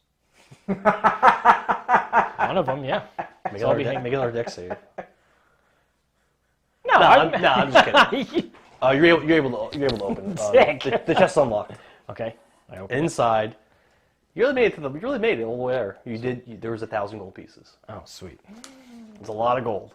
Okay. It's a lot of gold. I'm going to slowly climb my way back up. All right, so the first 5 feet, make a deck save. With advantage, because you're daggers. 14. All right, so you slip. You start sliding down. You collide into that chest, and you start like free falling. And it's like, it's very far. It gets steeper and steeper. You come out of this opening, and you slam into the ground, and you take But you got the gold. I did get the gold. 2. Vekni looks at it. She steps back and she does a little like fencing kind of thing with it. Okay. It is well balanced, and she puts it on her finger and the hilt on one side. It is well balanced. It is very finely made. This is a beautiful weapon. Yeah, And it's she, my favorite. She flips it and she hands it back to him. Takes it back. Was it perfectly balanced? Yeah. That's all things The should. whole thing should be. Yep.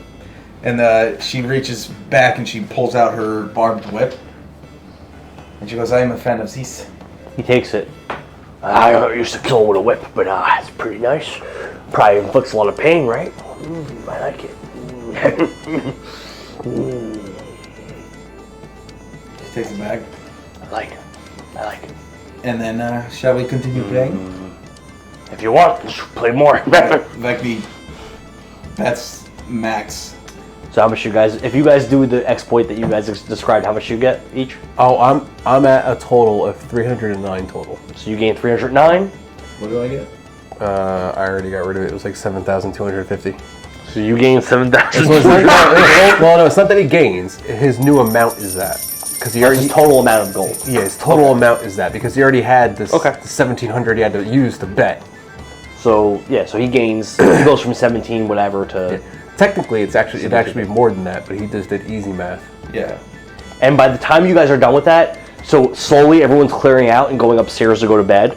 Your table is the last table left, and when you make that last bet, Nicholas says, "That's enough for tonight. I gotta go to bed. I got a lot of killing to do tomorrow." Yeah, we got more gambling to do tomorrow.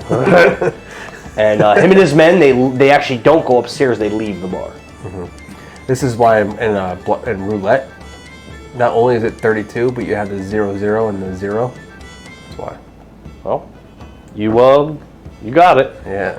Because if everyone just did that, they'd always make You'd make more money. Yeah. That's you know what? It's a pretty thing. Those are rules. I can buy Those are that the well. rules. You can, by the way, I'm not sure how much that was. It was a lot of gold. But those are the rules I set forth, so I have to abide by them. So I mean, you could have said, "We don't have that much money," but you didn't. So, I could have said that, but they had enough. This is no limit roulette. No, they had a lot. They had a lot of gold. If you actually look at the table itself in front of them, can you see it? Yeah. It's piled with gold. Yeah. Oh. So Plus there's a lot of money. renowned. What does that do again? So your renown is specifically with Slay. So when there's faction rolls with Slay, you want to convince Slay to do things. You guys can bring it up, or I might remember, and I might say add your renown. So you'll do your roll, add your modifier, and then on top of that you'll add your renown modifier. And you can get negative modifiers. Gotcha. from Would you renown. say I have any positive renowns with? I'll give you both a +1 renown to blues. I will give you both a +1 renown with 1. And I'll give you both a +1 renown with chaos. got +1. Hold on, I need to write that. So you both got +1 renown. Blues, chaos, 1.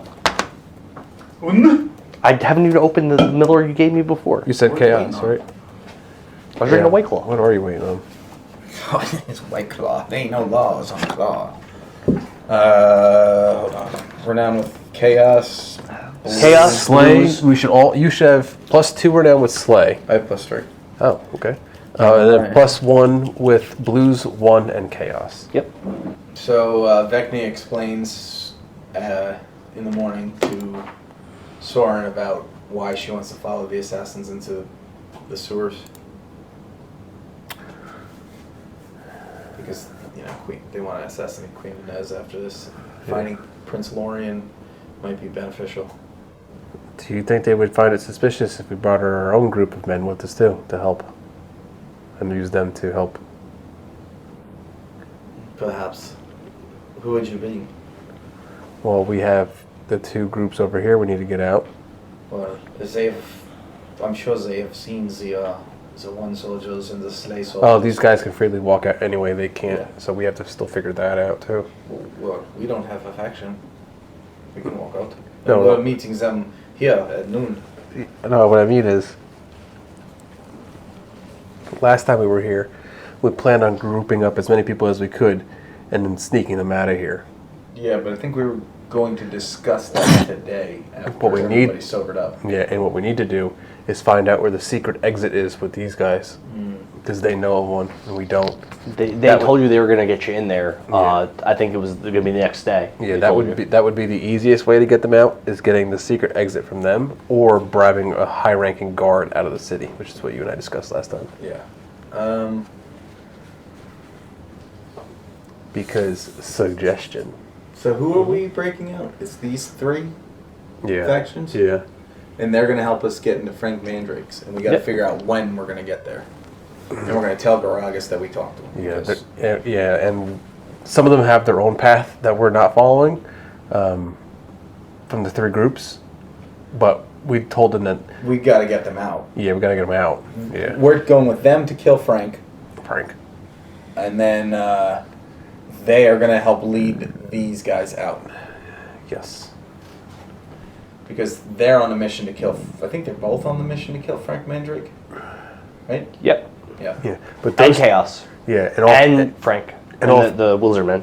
and the 3 groups have considered to work with each other To get out. to get out. Yep. Now the goal is though to get as many groups out together. Yeah. So we still got to talk to the Blood Mists and all them too. I don't give a shit about the Blood Mists. I don't either, They are but trafficking children. they are. However, They're like the Democrats. However, I feel like I feel like Joe Biden sniffing kids.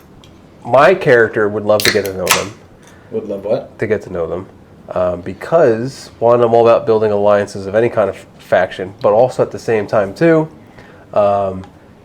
if there's anything terrible that we do that we can use them as scapegoats, that'd be great as well.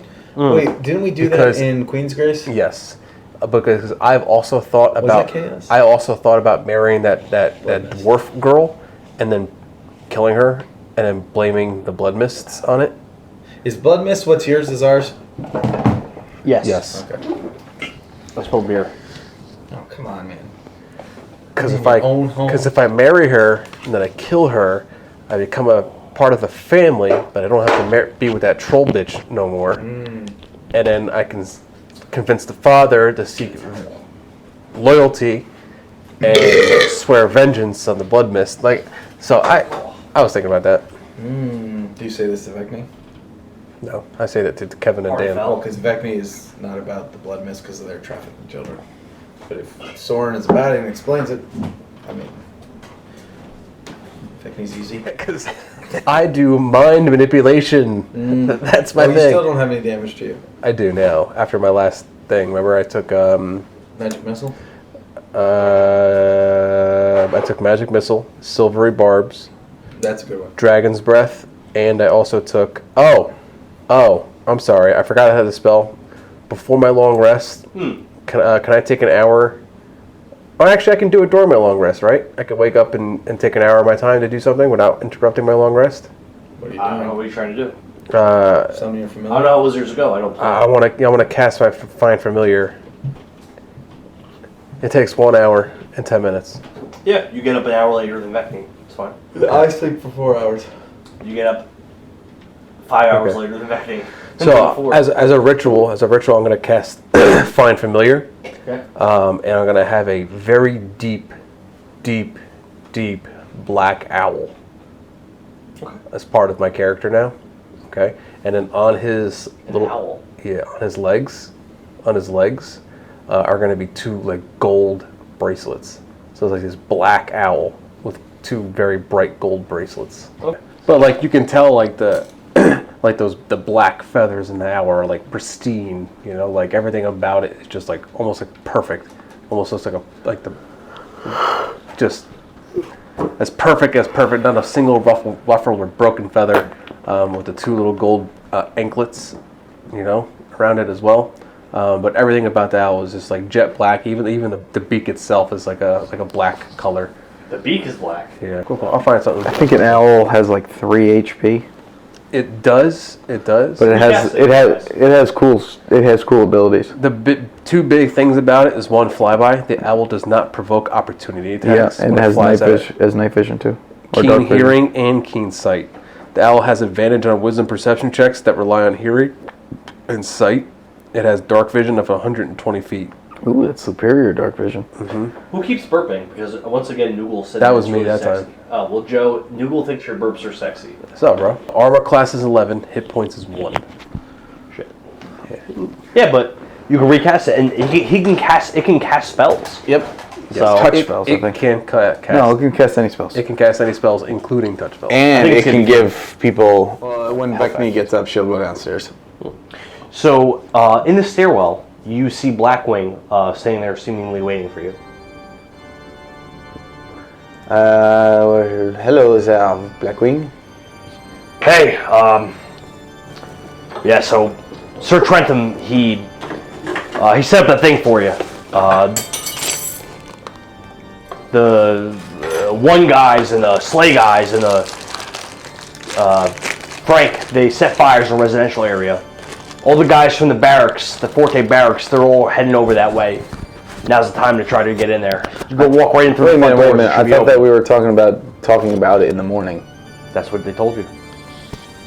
Well, why did you do it now? We didn't even discuss when things were going to happen. Oh, they did it already, so. Fuck.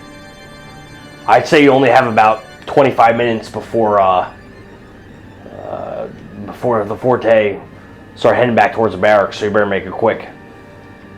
So this is 4 hours into the night? So he didn't have his rest. You didn't get your long rest. Well, you're still asleep. He's still asleep, so. They commenced our plan even though we told them we wanted to talk about it in the morning to discuss when we're going to do it. So they just did it. They just did it and they didn't wait. They made a big. They said that they set fires in the residential area, and that the Forte soldiers left the barracks and started running over there. And then you have about 25 minutes to head over before they come back. How many spell slots you got? You can wait. You don't have to. You can just be like, "Oh, we're not ready," and not go. Now's the time, I guess. What time of day is it? Like 3 in the morning? So this would be like 4 in the morning. This would be 4 in the morning. You didn't get your long rest. Yeah, and I already did it my page, so I have no idea where I left off. And I rolled importance, which I wouldn't get, but I have a long rest. So You could just say, "Look, we're not ready, so we're gonna have to do a different day." And so just so you know, so all these guys wouldn't be here. So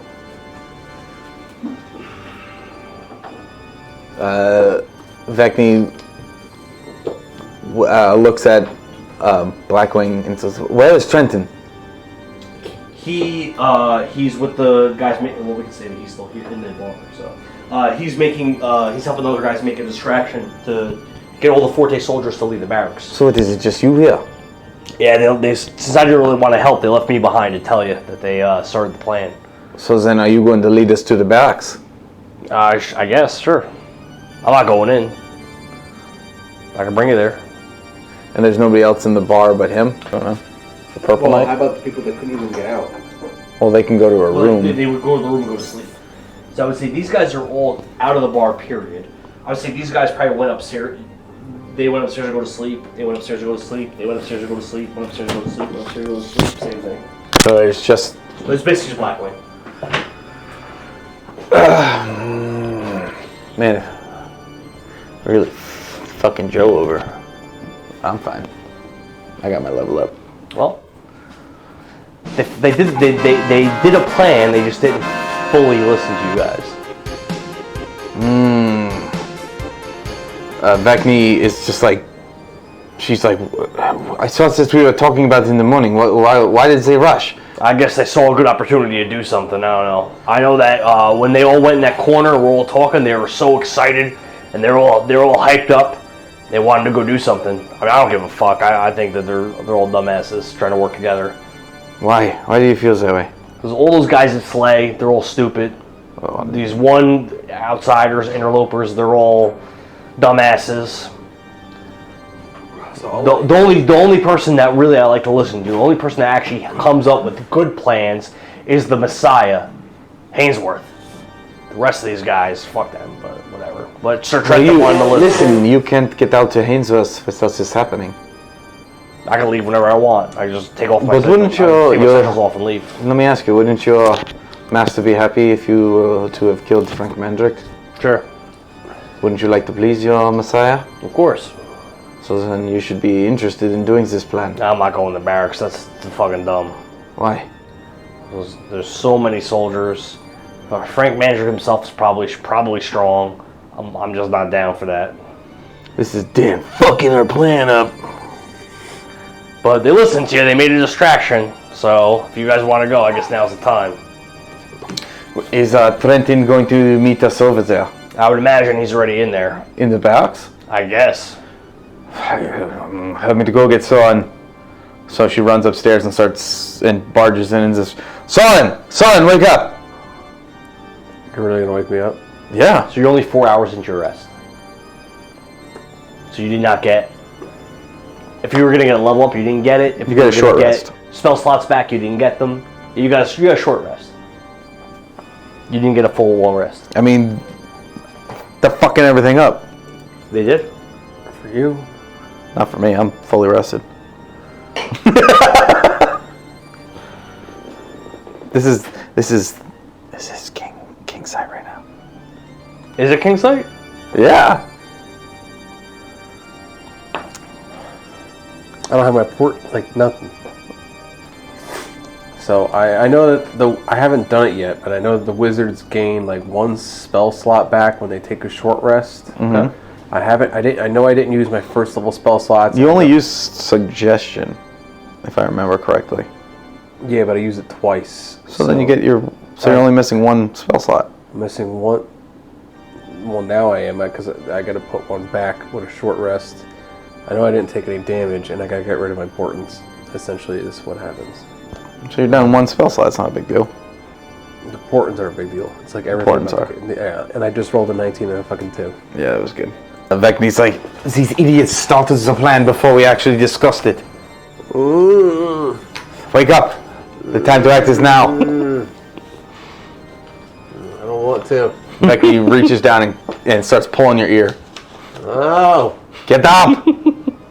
And she starts pulling and lifting your head up. Sora's gonna come like wake up. Give me a second. You get the second. One Mississippi. Let's go! No, I need my unseen servant. To get yourself dressed, let's go! No. Give me 10 minutes. Listen, I'm not gonna share this XP with you if you take too long. I don't know what that means. So Soren like gets up and he's like, oh, he's so fucking groggy and he just ain't about that life. At the window, you can hear a multitude of hundreds, if not thousands, of footsteps of someone marching. It sounds like there's like a whole big ruckus going on outside. What did you do? It wasn't me, it was, Who did you kill in the middle of the night? I just woke up too. It was Trentin and the Un and Slay soldiers. Why did you kill Slay? No, they set fire to give a distraction for us to get to Frank Mandrick. Come on. Listen, I'm not happy about it either, but now's the time.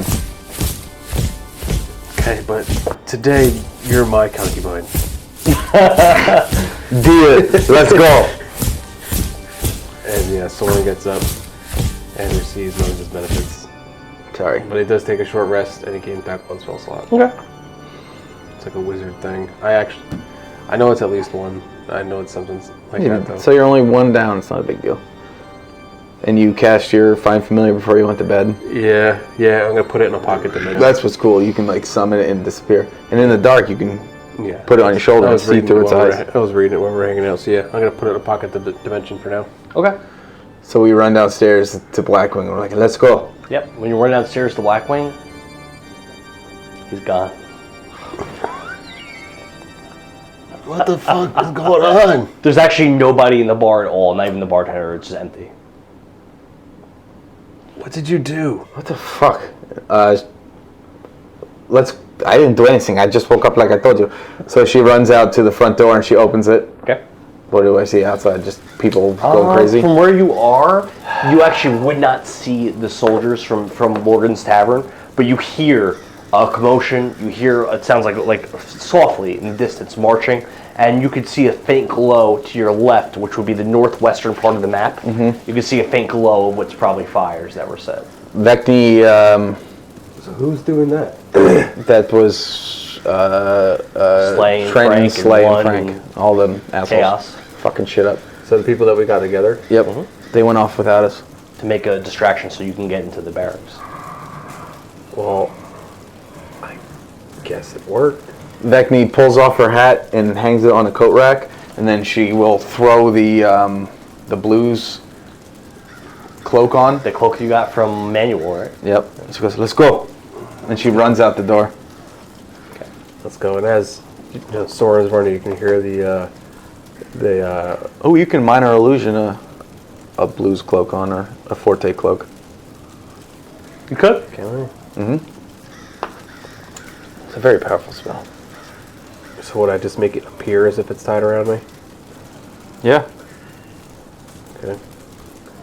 And then anyone that does a investigation check against it can roll for it to see if it's real or not.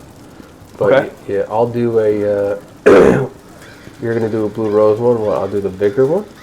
Sure. Or would maybe something like that. Vigor, yeah. Yeah, I'll have that. So mine's gonna be like a hooded cloak. Okay. Yeah, mine's gonna be a hooded cloak. And when A hooded Vigor cloak? Yeah, and on the back, it'll have that symbol. Why don't you roll a Arcana to see how good it looks and see how much it looks in line with how those cloaks usually look. Okay, I have a +6. Okay. Your DC is 10. So unless you roll terrible, it's going to look good. No, I rolled a 13. Yeah, so it looks. Look it how looks in terrible line. that dice looks. You can't even see the number on it. So what are you guys doing?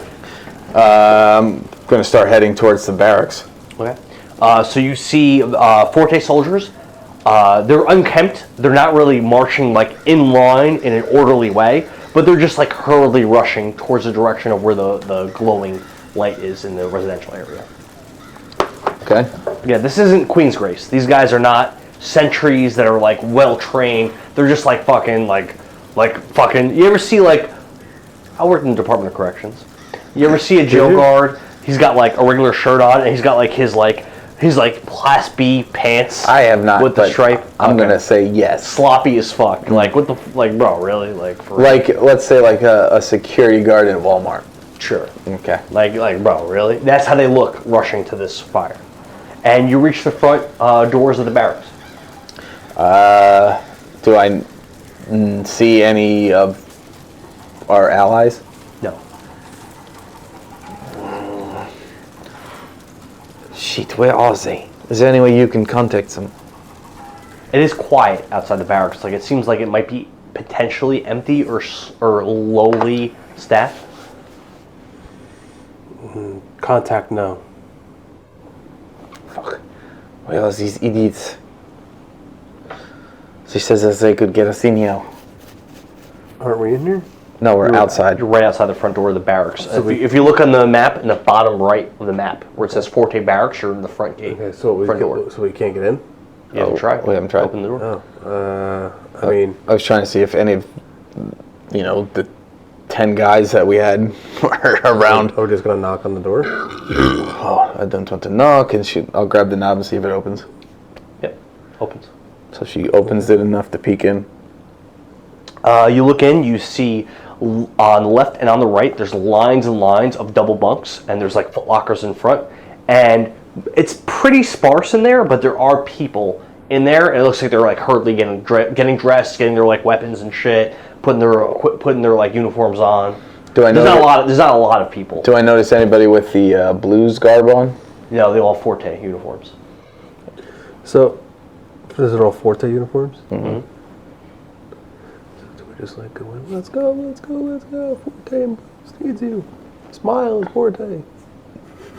I mean, or we just go in and try not to bring attention to us. That could also work. You take the lead, because I obviously have the wrong uniform. Because you have Forte, I have the blues, then there's no blues. I have Vigor. Do I notice any Vigor uniforms when I look They're all inside? Forte. Maybe change that to the Forte. How long does it take to... It's instant. And it's instantaneous. Okay. Yeah. All right, so no one's looking at you. They're hurriedly getting dressed. Okay. Do you want me to just change your rows to 1, 2? Can you do 2? The duration is 1 minute.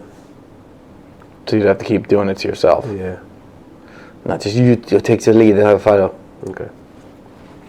So yeah, we'll walk in, like quick walk though. So you guys both have Forte? I stuff don't. on? I still have blues. I have Forte, he has Blues. Okay. And mine is like a hooded cloak. Okay.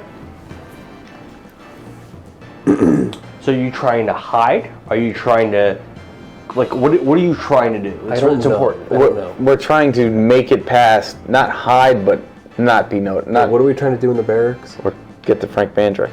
Get to Frank Mandrick. You believe he has a lavatory in there, but you don't know. Okay. Alright, so when we first walk in, like, do we see like another door, another like area, like another building? It's a really large barracks. On both sides you see double bunks, and it goes really far. And I would right- say it goes past your vision. And right now you would say that there is a fire in the residential area, correct? In the northwest. So everyone right now it's very chaotic. Yeah, it's very chaotic, Right? People yes. are running around. Mm-hmm. Right. Okay.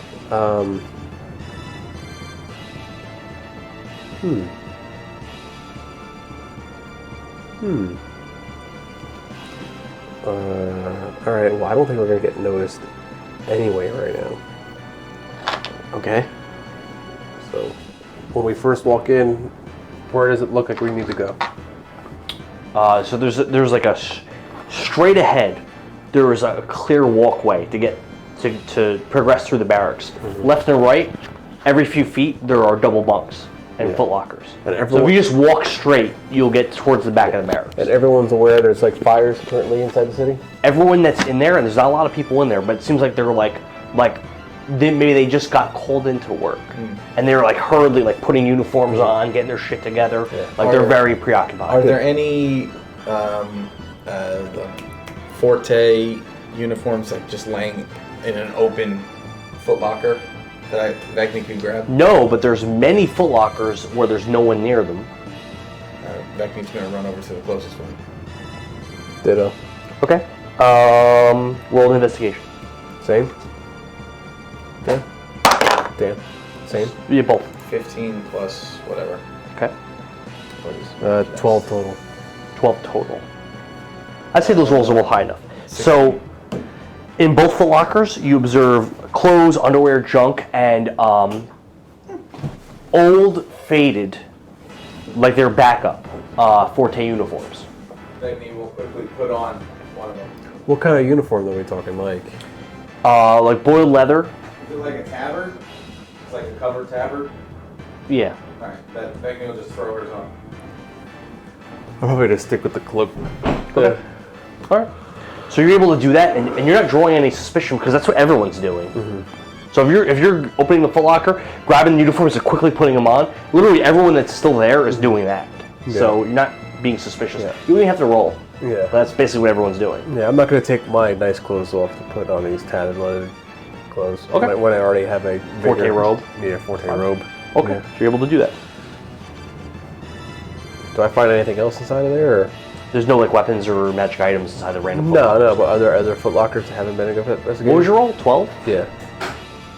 You could search other lockers. Okay. I'll do one more for the All sake right, of, for the sake of time. Right, I'll give you a DC of 20. Well, I actually rolled a 20 plus 6. All right. See that? Boom, 20 plus 6. Ooh, thank you, sir. What's that for? Investigating another locker that had a DC of 20. You can roll another one too if you want, Kevin. What am I looking for? Through a second full locker. Yeah, You don't have to, but it's something that he did. The DC is 20. All right. Nope. I want you to roll. Joe. I want you to roll a D100. Ooh.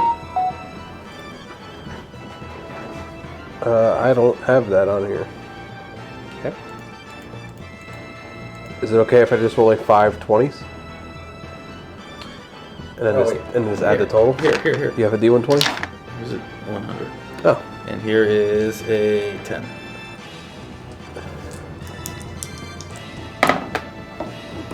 Two and a 60. 62. So you rolled a 62. Yeah. That's what he said, bitch. So you get one rare item. Whoa. So Okay. let me tell you what you get. Donjon. Magic items. So this is actually random. This isn't something I had pre-planned. Sure.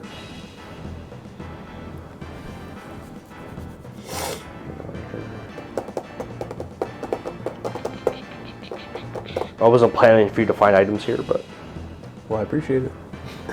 find item. Thank you. Cute force. Rare item is a good item. So magic item. First rare item is going to be you found a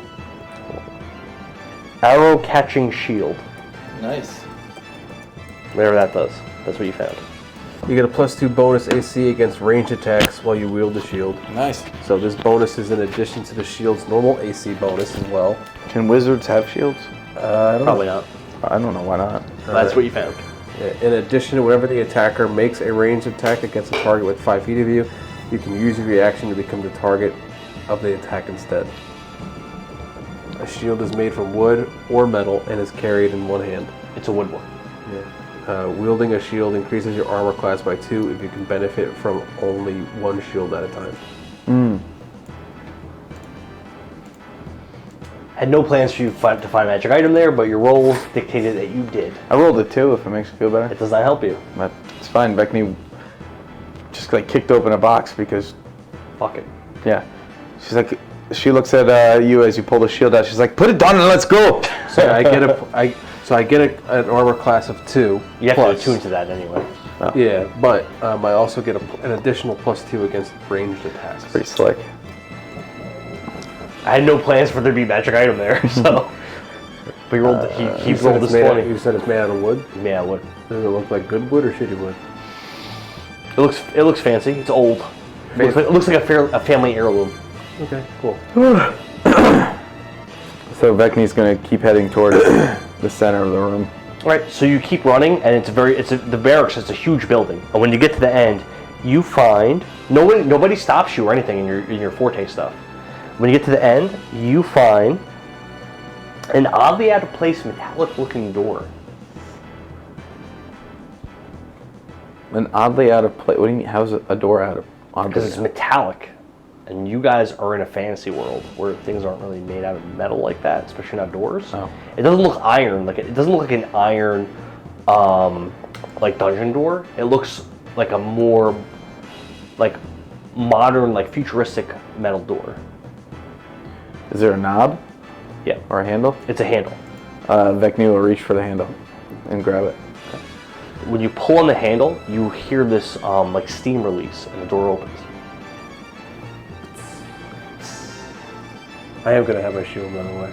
I have disadvantage on acrobatics, athletics, sleight of hand, and stealth checks. Ah, fuck those. Well, you don't get the benefit from the shield because you have to attune to it to get the magic. But he still gets the +2. Sure. Yeah. So, yeah. So my AC is 15 now.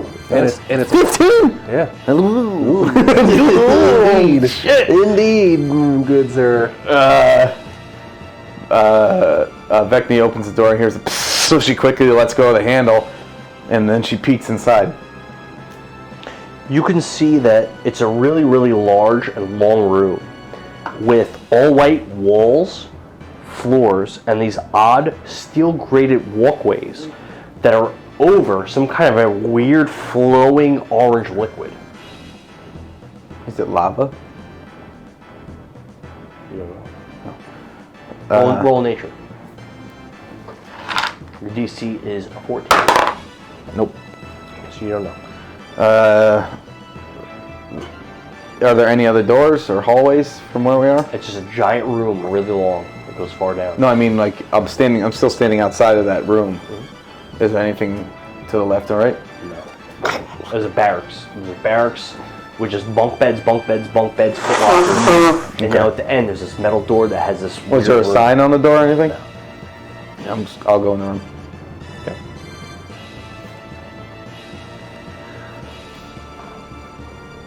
I'll go into. Okay. Oh, we have to change terrain. First dungeon crawl?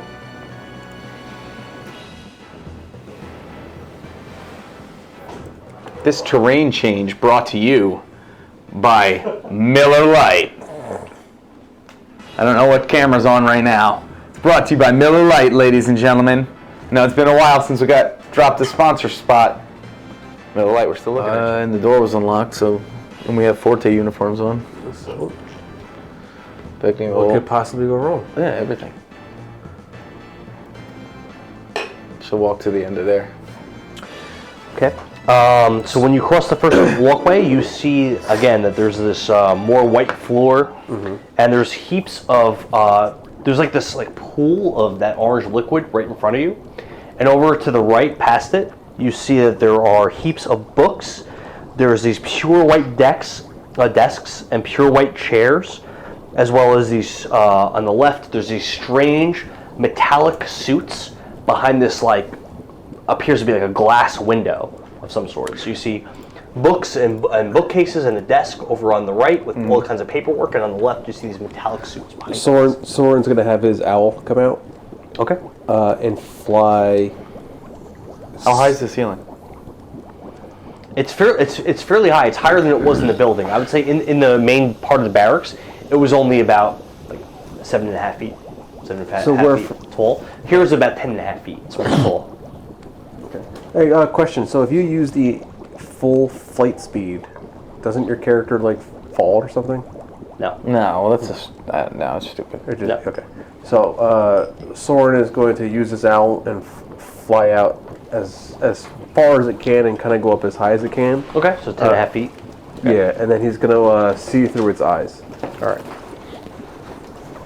So past what I just described, you see more graded walkways and this large area with, again, white floors, white desks, white chairs, and you see two individuals all the way at the end of this what appears to be some kind of a laboratory.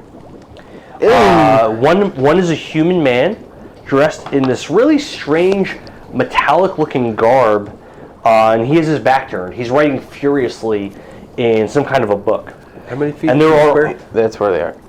Don't worry. And there about are it, these we're not very in combat. odd metallic contraptions on the desk next to him. There's two of them. And these are contraptions that don't look like something you've ever seen before.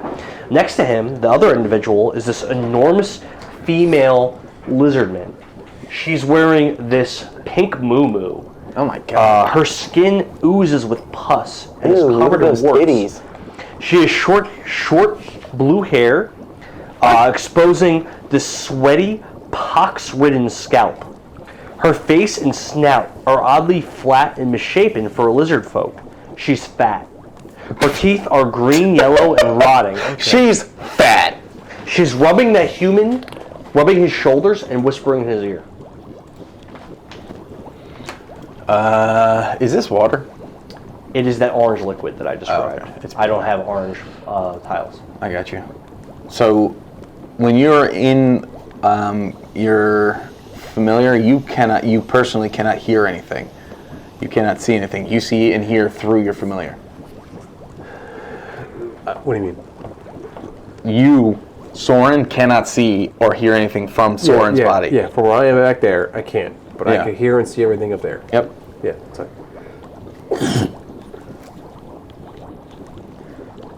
So I see all that.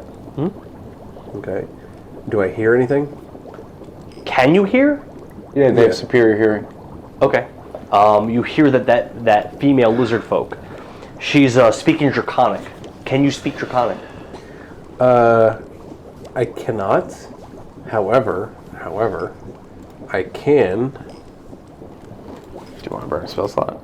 I know I can ritual cast comprehend languages. It takes 11 minutes. It's one action plus 10 minutes. I mean, I don't know what kind of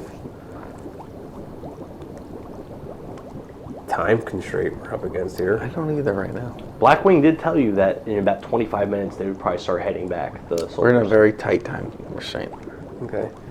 So, I understand that they are speaking a language that I don't understand. The man's not speaking, just the female. Just the lizard Yeah, folk. I And the man's a understand. human. I understand if she is speaking a language that I cannot Does understand. this look like a laboratory? Also, I would say the Draconic that she's speaking is unlike Draconic you've heard before. She has some kind of a dialect that's unusual. Okay. Okay. I'm sorry? Does this look like a laboratory? It most certainly does. Okay. So, can we ascertain that that's Frank Mandrake? You can surmise that. Okay. Well, can you see him? I mean, yeah, it's... No, but can you? I'm asking. You would not be able to see him from here. No. Okay. Why? Is it dark? It's too far away. You wouldn't be able to make out. So is this not accurate? Every space is 5 feet. Yeah. That's pretty far. Okay. Yeah. Well, Roll perception. I'm just asking because with a bow, a long bow, you can shoot 300 feet. That's true. That's not 300 feet. Well, so roll a perception roll. Your DC is 15. If you succeed, then you could tell that he looks like some kind of a researcher. 17 plus. So he looks like some kind of a researcher. And you can see that there's like a female next to him that appears to not be human. I'm gonna take my my owl and kind of like fly back. Do I notice anything particular about that book area over there, and then these like shield things? You do. There are books and letters out in this desk, and they don't appear to be something that would be just like a library, just like books that like aren't like just whatever books that someone collected or they just had for information. They seem to be pertinent notes and books that are of use and of value that were just being used and looked at. And on the left side, with those suits, the futuristic looking suits behind the glass, they appear to be some kind of like battle suits that were like recently researched and worked on and created, and they appear to be pretty important. Okay. So I'm going to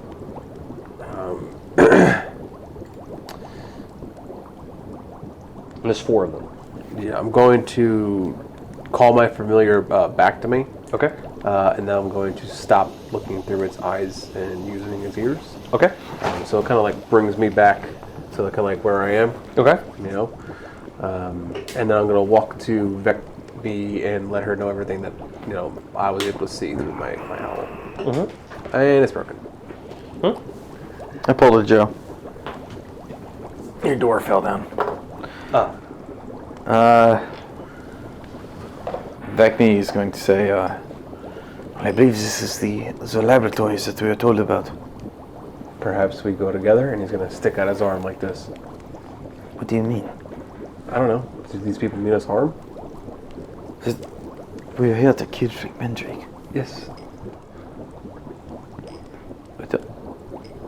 I don't understand. Does he know that we're here to kill him? Well, obviously not. He probably hasn't even noticed we're here right now. They noticed my owl, I'm sure of. No?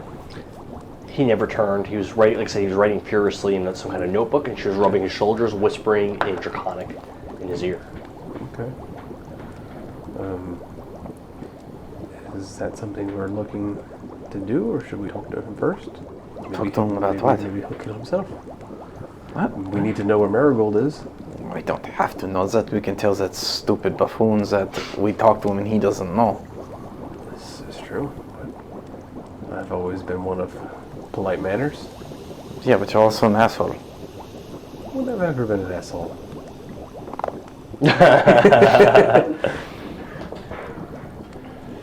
Vekni will... What is this? That is more the orange liquid. She's going to attempt to use shape water on it, just to see if she can make like a cone stick out. Can? Okay, so I still have control of that. Does that work? It worked. Okay. If you want, I can find out what it is. What is? That orange liquid, but it'll take 11 minutes. I don't care that much.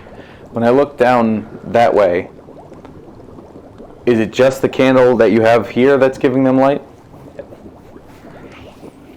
Let's see. Well, there's actually okay, 6, but also there's contraptions that you don't recognize 10, 11. that are embedded into the walls, creating light on these graded walkways as well. You don't recognize what they would be. But I will tell you that out of character, they are like light bulbs, which isn't something that Vekni would have ever seen in life. Is it bright over here too? Yeah. Plus, I don't know what this fucking moo. That's a hot mini. She hot. Just fucking hot, man. Look at those titties. They are ginormous. Vekni is going to scan the room ahead of us. Are these things moving? No, they appear to be empty suits. All right, she will draw her bow. Okay, and they're behind glass. What? Don't do it. 1, 2, 3. Oop. Talk to this guy. Well, Vekni draws her bow and starts slowly making her way forward. All right. Why roll stealth? Their DC is low right now. It's an 8. 15 plus. Okay. So I'm gonna have my owl fly in and kind of. Okay. Are you looking through its eyes? No. Okay. But I can mentally talk to it. Yep. They're still What is the doing range? what they're doing. 120 feet? No, it's longer than that. It's something stupid. Yeah, I mean, I guess we'll just keep walking. I have my shield in one hand, my wand in another. And yeah. Okay. So you get up to, Sorin, you get up to the glass window of where the suits are, and Vekni, you get up to where the books and bookcases and the desk and all the paperwork is. Nothing's changed. But you can, Are they still over there? You can both roll another stealth. Are they? Now your DC's 10. Are they still over there rubbing shoulders? And Nothing's shit? changed, but you can both roll DC 10 stealth. 16 plus. All right, so they still don't react to you. 14 total. I rolled then 2 it- with disadvantage. 14 was my. They don't react to you, so they still don't appear to know that you're there. Disadvantage? Yeah. The shield? Shield. Mm. Disadvantage on shield. Sleight of hand. Athletics and acrobatics. Vekni comes up to here. Sorin will be on the other one. Okay. Which I don't know if is a good or bad thing. No, I'm going to stay with Vekni. I'm going to stay Okay. with Vekni. I'm not gonna have you roll again at this stage. Vekni starts to she notches an arrow and starts lifting her bow. Okay. She looks back at Sorin. What do you want to do? For what reason? Who the fuck cares? Why? She is part of this, right? Yes. Who the fuck cares? We have like 3 factions to kill this fucker. We don't care about their needs. Yeah. It helps us. Does not. I need to know where she is. What is that fat shit with the teats? Huh? What is that fat shit with the teats? You said fat chick with the tits? Yeah. She was fat? Yeah, She is look at fat, her. yeah. Look at the mini. She's fat. She has warts, pus, balding. She's gross. I'm sure it's nothing I can't. Flat nose. She's wearing a moo-moo. I'm gonna take a quick scan of the area. Do I see any like holes or doorways or something in here that Trenton was saying that he could use to get in here? No. Okay. You see the catwalks, graded catwalks, the orange liquid in between, and then you see this end here that has more bookcases and a desk. And then Frank, or that person that you think might be Frank, writing furiously on some kind of book, and she's rubbing his shoulders, whispering to him. here. Vekni pulls the arrow off the line, throws it back in her quiver, slings the bow over her shoulder, and goes, "Was that you take the lead, talkie boy?" Shit. So, yeah, Sorin is going to just walk over. There's really no other way to go about that. Okay. So when he gets there, he's going to go kind of like on the wall, you know, on the side of the wall. He's just going to go on the side, you know. Excuse me, I hate to interrupt, and I apologize for doing so. But I am looking for the one they call Frank Mandrid. Is he around? Right, Frank? The man turns, looks at you, and he has this. He's got like a pen in his hand, and he looks around, and there's a chair next to him, and he taps on the chair 3 times. Yes, I'm I'm Frank Mandrid. What are you doing in my laboratory? What can I help you with? Frank, my name is Sorin, and this is my Don't you say my name. Giselda. Okay. If I may, can we have an audience with you? I'm quite busy, but I was looking to get some things tested out. So, sure, come on in. Come on in. I'd hate to take up your time, and I apologize, sir. And, Well, what is it? he's going to reach out his hand and say,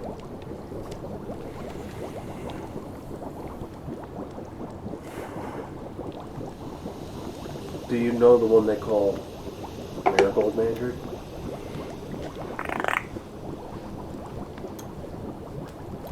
I would like to hold an action. What would you like to do? If I see him get offensive in any way, I'd like to punch him straight in his mouth. Okay. He takes a step back. Well, Marigold, you speak of my sister.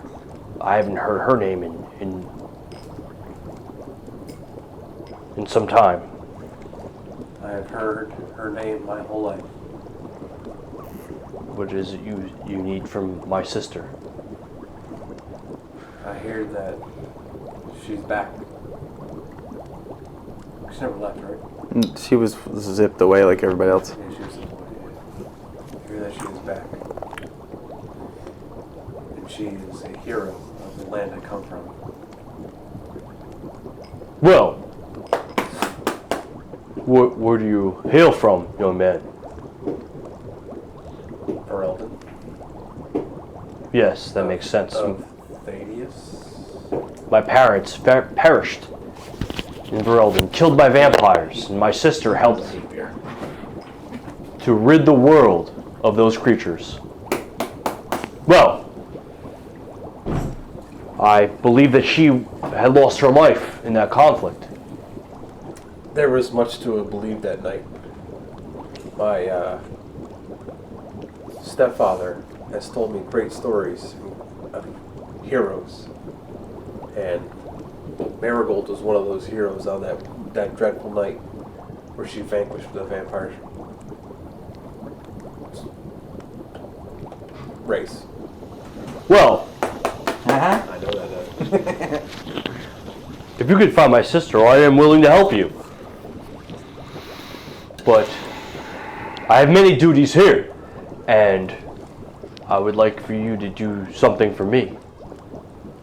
Simple thing. Well, very simple. What is it you're trying to do? You see, and he turns his back to you, just nonchalant. Vekni slowly fingers the hilt of her sword. Looks over his back. I'm a researcher here. I'm a leadership, but I'm a researcher here. And I've been developing new weapons. I just need some tested out, and I need some data to learn how they're performing. Will you do this for me? And I can tell you what I know about my sister and perhaps a way to get back to her. Seems pretty reasonable. What does these weapons? The desk in front of him, there are two foreign-looking metallic items. He takes one, he picks it up. It looks like a futuristic blaster type item. And he says, "This is the fog blaster. It's something I've been working on, but it hasn't been tested in battle yet. Please." To you. Take it. And this is a launcher. And he grabs this longer weapon that looks kind of similar. And it uses these for ammunition. And he pulls out these missiles. And there's 8 of them. And he goes, "And this is another weapon I developed. I'm just trying to get these things to be useful for our army. You see, there's a lot of usurpers and rebels in our lands, and we just want to take them out. And trying to research new weapons and armor and just better ways to defeat our enemies is really important to Forte." And he hands this to you. So he's going to take his shield and kind of... Okay. Just test these two things out, let me know how it goes, and I will tell you everything I know about Marigold or where you can maybe find her. Are they magic items? So I'm not going to tell you what they do until you try to use them. Okay, so, sir, where is it you'd like us to test these? Do you have a facility here? Oh no. This is. I've done some preliminary testing with these weapons. It is something that has never been tried in true battle. So whenever you actually engage in combat, I would like you to attempt to use these weapons. Okay, so one of them's almost like a pistol kind of looking thing? Yeah, like a blaster pistol. And the other ones look like a what? Like a missile launcher. Like a missile launcher? Like a this? Yeah. Oh, okay. So what, I got both? Like, I'm not gonna... He handed both of them to you. Okay. Do you have any idea what these things do? Yes. They're both projectile weapons that deal a lot of damage, but there have been some malfunctions and inconsistencies in my testing. When you were designing these and making these, what were the intentions of these weapons to do? Well, you see, Forte is considered the lesser of the branches of Vigor. One of the leaders is Forte. I would like that to no longer be the case. So what I've been trying to do is develop better weapons. The lesser branches of Vigor. Yes. Who is there? Is the Blues? Infuria. Yes. What? Infuria. So you are lesser than the Blues, Oh yes, for sure, for certain. but your numbers Are greater. Are Yes. greater. But our soldiers are not trained as well. Our warriors are not as great. We don't have the knights. We don't have the lords. We're not as powerful as Blues. But we would like to change that. And again, I'm developing weapons, special armors. I don't know when you walked in if you noticed our battle armor that we've been working on. And then, of course, our super soldier serum, which we've been testing for quite some time. And we have many results. We've had many test subjects, but unfortunately, most of the times where we test these out, there tend to be some bad side effects that usually end in death. But we are trying to get the weapons, the serum, and the battle armor all as one, all functioning properly so that we can properly take our place as the best in the kingdom. Describe his build. He's very thin, very whiskey. He's got like a really tiny mustache, skinny, human, middle-aged. Mm-hmm. And what is this big-titted fat creature Doing? Yeah. So you noticed actually since you got close to her that aside from how I described her, she also smells mad. Watch that be Marigold. And who is your companion? Oh, she's not important. Don't worry about her. Is that your wife? Most certainly not. Assistant? I suppose you could say that. Bodyguard? Perhaps it is Marigold.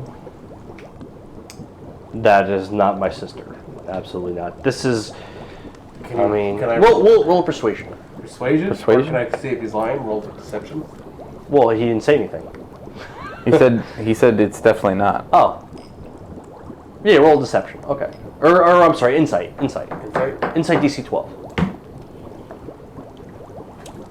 15 plus 2, 17. So you believe him that she is not Marigold. He says, "This is Epona. She... Well, the Epona's bog? It was named after her, yes. FORTE? Yes, she was married to Snorrian. One night we had a unfortunate night of drunken passion, I guess you could say, and she has become smitten with me. She left Snorrian and a fry and has come to follow me here." Did we get a mission for that? Yeah, this is all very familiar. I don't know what it's from. Can you just remind us, because I don't remember. I think the lizardmen that you spoke to last session had mentioned that Frank Mandred took Snorrian's wife, Epona, and brought her to Vigor. And we were supposed to do what? Kill Frank Mandred and take Epona back to Snorrian. So don't kill the lizard girl. Yeah. Thank you. There's a lot to remember. Vekni looks over at... Sorin's going to give Vekni the rocket launcher thing. Okay. Okay. So he's got his hand cannon in one hand and his wand in another. Vekni looks over to Sorin and sends you like that. She gives you one of these looks, and she turns back and goes, "What are you working on there?" He and she looks points down. to the notes that he was writing. I'm just updating my just my notes and my research on the super soldier serum, and I have some notes I'm writing to Snorri and Frank, just trying to... He's angry with me. He thinks I stole his wife, and that is not the case. He thinks that his son is not his, and that's not the case either. And there's a lot going on. You have had a child with this creature. I did not, but he thinks that I did. Does it look like a half-human lizard? No. Is it okay if I see some of your research? You know, something of a scientist. Persuasion roll of 12. Persuasion? Mm-hmm. 7. No, I'm going to keep that private. That's not really for your eyes. As those two are talking, Vekni's going to pretend to be interested on the stuff at the shelf and try to work her way behind Frank. He's not a trained warrior, so I would say that he's not really being cognizant of what you're doing, but you can roll a stealth with a DC of 10. And while he does that, my owl is going to move from that bookcase to... Okay. 9. So he notices you doing that, and he kind of backs himself. So he notices you trying to circle around him, which he does not like, and he kind of like backs himself up all the way back here. Damn. You walk 30 feet away? Like 15 feet. You get it slowly. I mean, if you don't want to let him do it, you try to stop him, but that's what he's trying to do. So I can get a, what is that attack? When they try, somebody moves away from you. Are you attacking him? I'm thinking about it. What is that attack called? Opportunity? Frank, I think... But he didn't like that you were trying to get behind him. Frank, I would love to test these weapons for you, and I think that Vekni and myself will do these immediately. Well, I appreciate it. Thank you. I have a lot of work to do, so if you Yes, would and please. I don't want to take up too much of your time, but Bert, perhaps you can do your best to tell me where Marigold is now, and I'll cast suggestion. What I have to roll? A wisdom save of 14. I don't have any more importance, so I hope Dan just rolls it. Score? You failed. Oh! I'm gonna kill him now. Yeah, Okay. yeah. That's all I needed. So you suggest a course of activity limited to a sentence or two. Magically influence a creature you can see within range that can understand you. Creatures that can't be charmed or immune to this. The suggestion must be worded in such a manner to make the course of action sound reasonable, which I have. Told him when we test out his weapons. Yep. Asking the creature to stab itself, blah, blah, blah, blah. The target must make a wisdom saving throw. If failed, and the suggestion course of action can continue for the entire duration, which is 8 hours. And blah, blah, Yeah, blah, blah, so- blah. Yeah. He goes, well, I've heard rumors that my sister was still alive, but I'm a scientist. I don't believe in magic and in things that can't be explained. How do you not believe in magic? However, I heard around a year ago. Good title of this episode. Believe in magic. I believe in. I heard about a year ago that her friend, Dokkan Swiftwater, was seen in Epona's bog. A year ago? About a year ago. He walked into the bog and was never talked of or heard of again. And there were occasional sightings of him there. He lives in the... Now, he does not live here. He lives in Ferelden. But if it's true that he frequently comes here, perhaps she is in the bog and he's been visiting her and she truly lives. Dokkan's fucking around on your mom. So you're saying that my stepfather is going to his bog? Where this one is from? That is the rumor. Wow. You just dropped that and he didn't even care. Shoot him? I don't know what his weapon does. Can you imagine? You don't know what it does. Click. It shoots backwards. I'll tell you what it does if you try to use it. So what he said is she's probably in Epona's bog, the last he heard. Yeah, and apparently my stepfather Dokkan is going there right now too. A year Oh ago. yeah, he's there now. Yeah, Well, but we know that he's there now. Vekni happened? pulls out the rocket launcher, and she walks towards Frank, and is like, "How does this work?" And she hands it to him. Okay. He takes it and he puts his finger on the trigger and says, "Well, he taps. You have to pull back on this trigger here, and it should fire one of these 8, what I call missiles. They're a projectile. They explode on impact, so be sure that you're not too close to them." The lizard bitch we want to take though. I don't know how difficult that's going to be. We do need to take her. Okay. And as he's explaining I it, have ankle shackles. oh, you do have ankle shackles. And is right here? Is this the orange liquid? Yes. All right. So as he's like, blah, blah, blah, you pulled the blah, blah, blah, she's going to swing real quick. A punch? Yep. Roll stealth. Your DC is 12, and if you succeed on that, then you get a free round. Nope. Okay, Free. so then you don't. So roll priority. So, oh man, I don't even remember what my hits were. We haven't fought in so It's long. been so long since combat. I don't know what my fucking combat is. Unarmed strike is +8. Holy shit. 15 +8. Hit.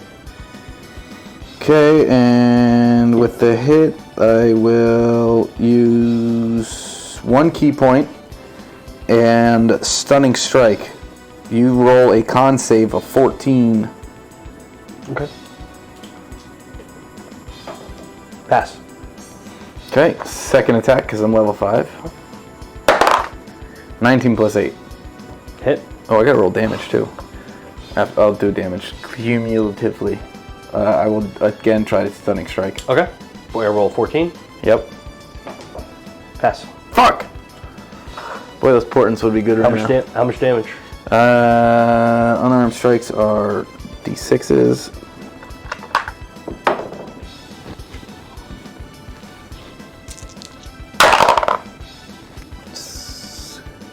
That's 16 Damn. bludgeoning.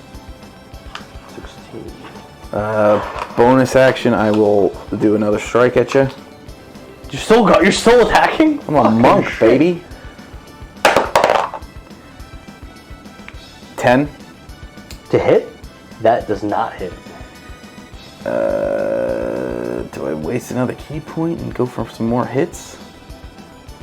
Does he look messed up? No. Oh shit. Then I will blow another key point and that whatever monk ability where I can attack again. What's that called? I don't know. Flurry of blows, yeah. 15. Miss. Oh. Okay, that's my turn. Sorin. So no one's around me, right? You guys are where you are, so no one's by you. So I'm going to move my character here, and then I have my owl fly directly above Vekni here. Ooh, make it fly behind him so I get flanking. Oh, that's I've never done combat yet, actually. I forgot about flanking. Yeah. You could do that. So I'm going to cast. Well, you can do it and then move.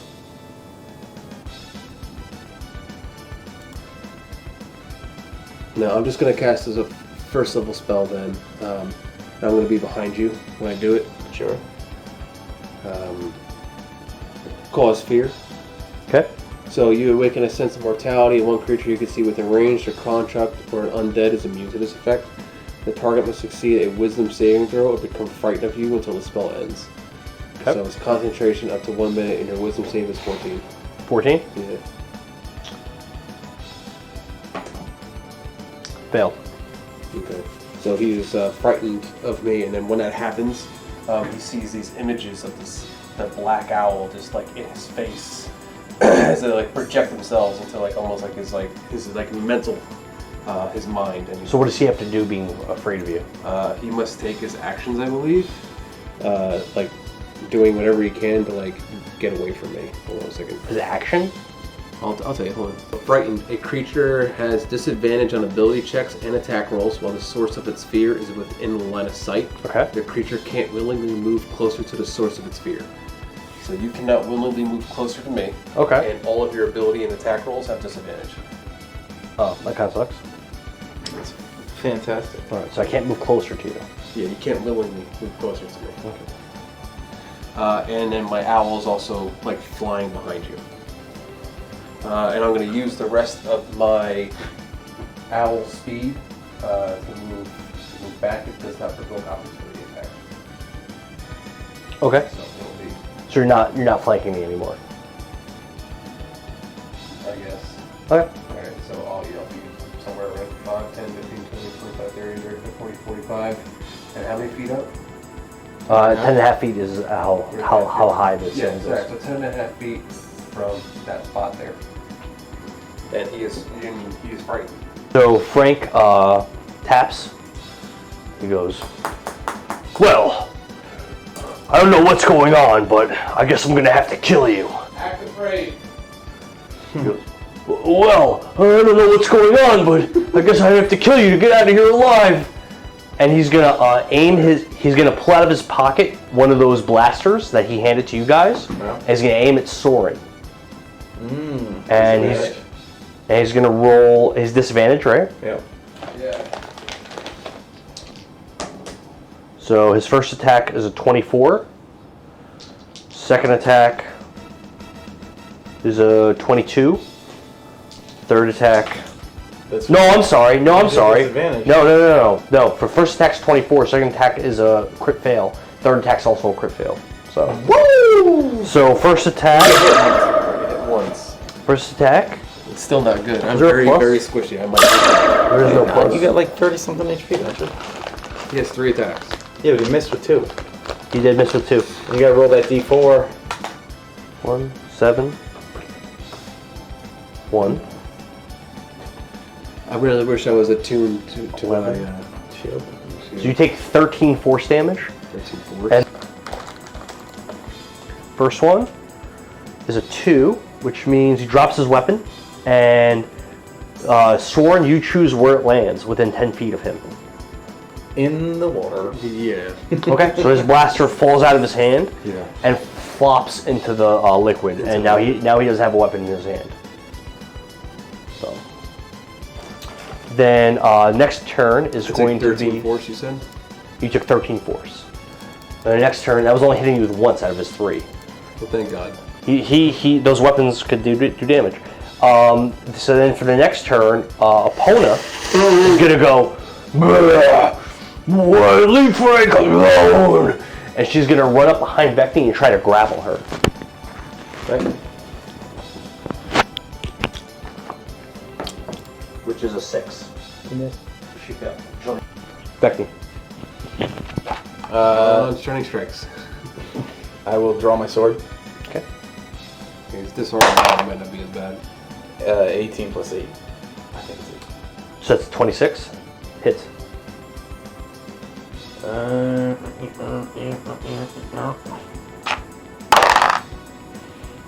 That's 7 slashing. Okay. Second attack. She will throw a kick. 13 plus 8, 21. Yes. 21 misses. She.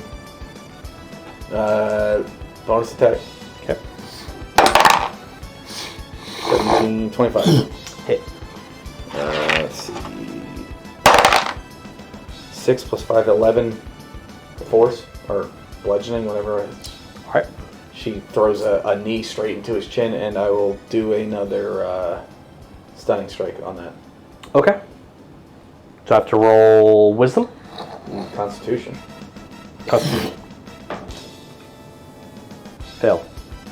So what happens? He is unable to move, or he's unable to do anything until the end of his next turn. Or end of next... Was it for what he has to roll again? Let me pull it up, hold on. I think it's the end of my next turn. Stunning strike. When you hit with a melee weapon attack, you can spend 1 ki point to make target stunned until the end of your next turn. So until the end of my next turn, he can't do anything. He's stunned. Oh, then he's just out of it automatically. Yep. Is he able to move? Nothing. He's stunned. He's the stunned, whatever it is. The stunned thing. The Sorin. Okay. I'm going You to. get advantage. Oh shit. What do I need to roll for concentration? I gotta roll D20, but if I get a 10 or greater. As if you get hit. Yeah, I did get You hit. did get hit. Yeah. Right? I'd have to read it. I think that's how we were doing it. It was, how much damage did you do? A bunch. 14? 13, I think. So what do I need to roll? Because I just rolled an 8 on a D20. What's your con? My Constitution does it matter? It's +3. Yeah, you add. It's a con save. So then he passes. You pass. Okay. All right. So he's still afraid too. Okay. A stunned creature is incapacitated, can't move, and can't speak. Only falter or anything. The creature automatically fails strength and dex saving throws. Attack rolls against the creature have advantage. Okay. So any attack rolls on me have advantage now. But then, at the end of your next turn? And then my next turn. Fuck. So what is he standing on? The ground. That marble, that white marble floor.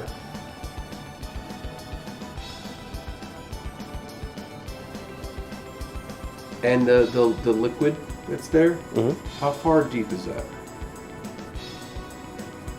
15 feet down. So He's backed up against the edge of a yeah, but there's no wall behind him, right? No. So what I'm gonna do is I'm gonna use my cantrip Mold Earth. Okay. So you choose a portion of dirt or stone that you can see within range. It fits within a 5 foot cube, and you manipulate it in the following ways. I'm gonna manipulate it at an angle. Oh, come on. Make it into a slab, baby. Slide, baby. And he's incapacitated, correct? Yep. You can't do shit. Yeah. Roll an Arcana Why? to see if you're able to mold it effectively in a diagonal the way you want to. And your DC is 12, and if you succeed, he falls into the shit. I don't agree with what you're doing, but I get it. And my Arcana is +6. Okay. 10 plus 6, 16.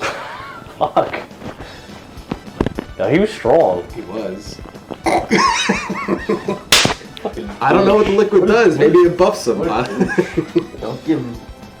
Don't tell him. That's pretty cool, though, right? He slides back, splash into the liquid, and lady opponent screams, "No! Hello, Frank!"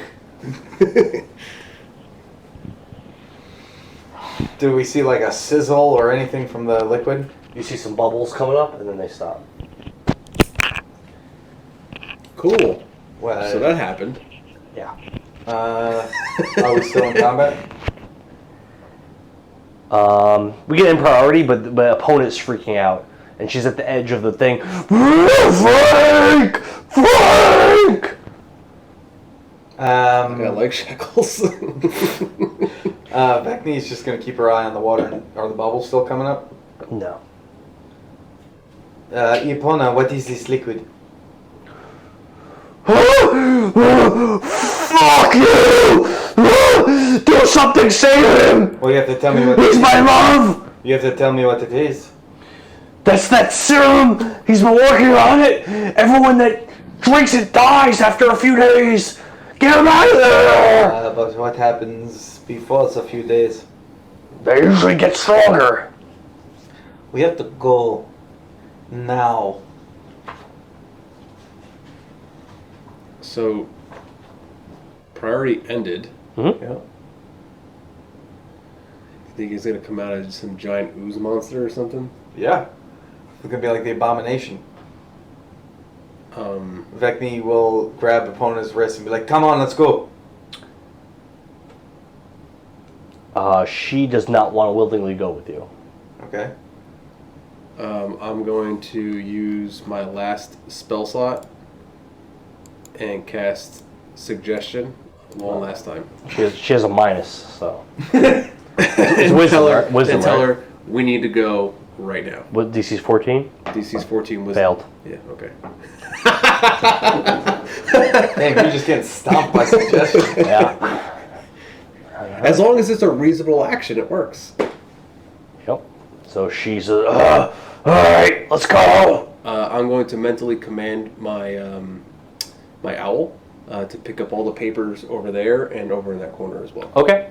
All right, I can give you that stuff. As Sorin and what's her face are running out of there, Vekni's going to reach into her bag and she's going to grab 10 pieces of dynamite and start heading backwards and lighting them and throwing them.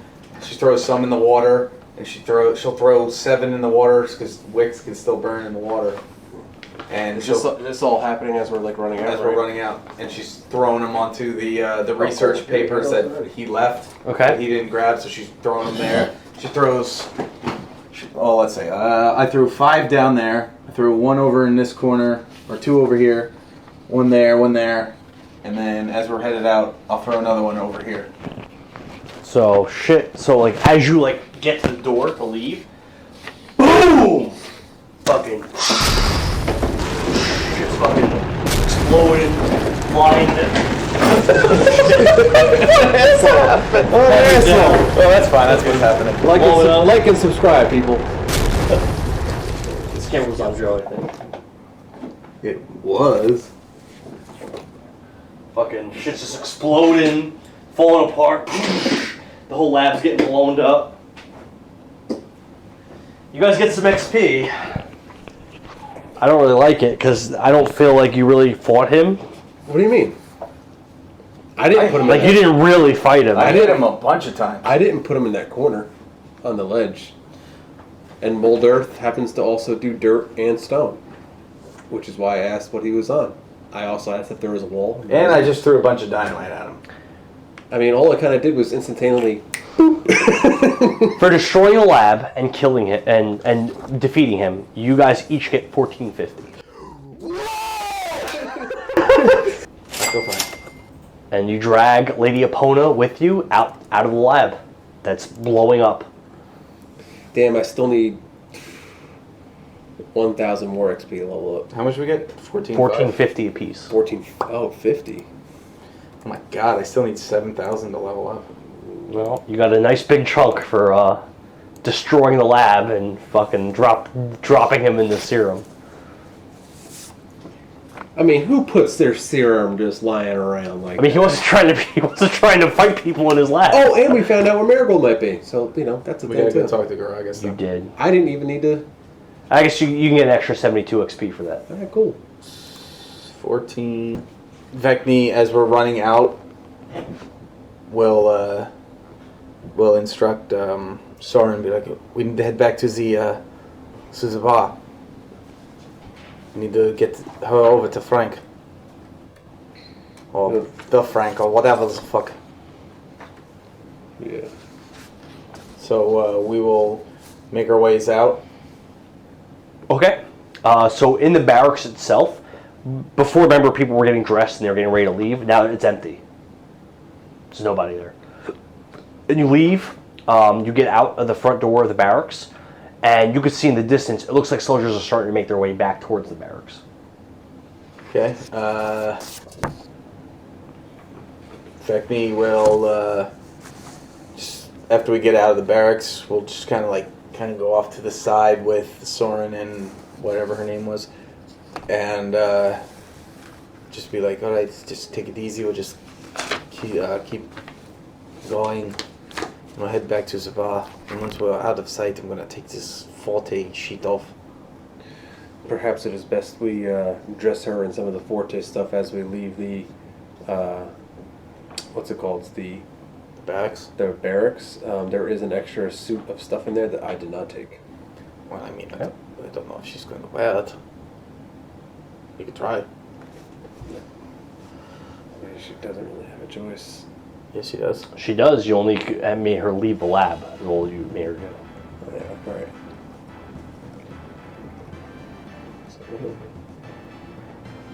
What was her name? Epona. Is it still light? I mean, still dark? It was 4 in the morning, so it was dark when you started. I would say now it's dawn. Okay. So do you want to put the ankle bracelets on her and... But I don't know if the soldiers are going to recognize her. There's a lot going on still, correct? Yeah, but they're on. It looks like they settled whatever was going on in the residential area. And it seems like they're walking back. You can see them. They're in the distance, but you see soldiers. Again, they're not organized. They're not marching in ranks that make sense. They're just kind of like walking like in groups and straggling back. Mm-hmm. They're not disciplined. Perhaps I cast minor illusion over her. Right, perhaps you do that. It's a good work. Right. So I'll cast minor illusion just over kind of like her face and chest area to not. I'm just going to distort her appearance while not overly changing who she looks like. So, so you know how she has all those boils and she looks really gross. I'm just going to clean all that up, and then her big busty chest, I'm going to make it look like it's tiny. Does she still look like a lizardman? Yeah. Perhaps you should change her ways. Can I do that? I think it's only a 5-foot cube, right? Well, yeah, but you can change her face. It's a 5-foot cube. How tall is she? She's taller than 5 feet? Oh yeah. Yeah. Oh yeah. She's 6+. Yeah. So 6'3". I've only been able to change the first 5 feet of her, and the bottom would be her feet would be hanging out. She wasn't wearing shoes. Yeah. Perhaps change her to a dragonborn. Same color? Huh? Right. Same color green? Right. course. Yeah, right. Okay. Alright, I'll make the first 5 feet of her from the top up look like a green dragonborn instead. So you do that. She still seems really distraught and upset, but she's kind of following you. Okay. She's like, Frank, Frank, no, my love, I give everything for you, Frank. This can't be, no. Perhaps maybe we put the anklets on her and we tell everyone she's a prisoner? I don't know where the jail is, so we could be heading in the wrong direction.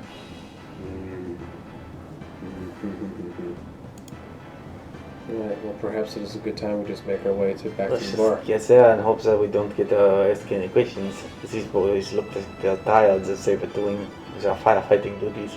Yes. Let us make haste. Right, so we go back to the Lorien Tavern. So most of the soldiers that you pass by don't seem to give a fuck because they're not disciplined and they don't. As stated, but some... But one soldier stops and he says, What's going on here? You wouldn't believe this if I told you, but this dragonborn, we found it in an alley, beaten off. It's absolutely disgusting. It's drunk. It doesn't know it. It keeps rambles in sentences, and it keeps talking about Frank. I don't know anything about that, but one thing I do know is that this thing is dangerous as hell. I cast Cause Fear on him. On the soldier? Yeah. I mean, if you fail, he's gonna know you did it, right? Mm-hmm. All right, roll. What do I have to roll? Wisdom 14. I passed. So roll priority and then won the session.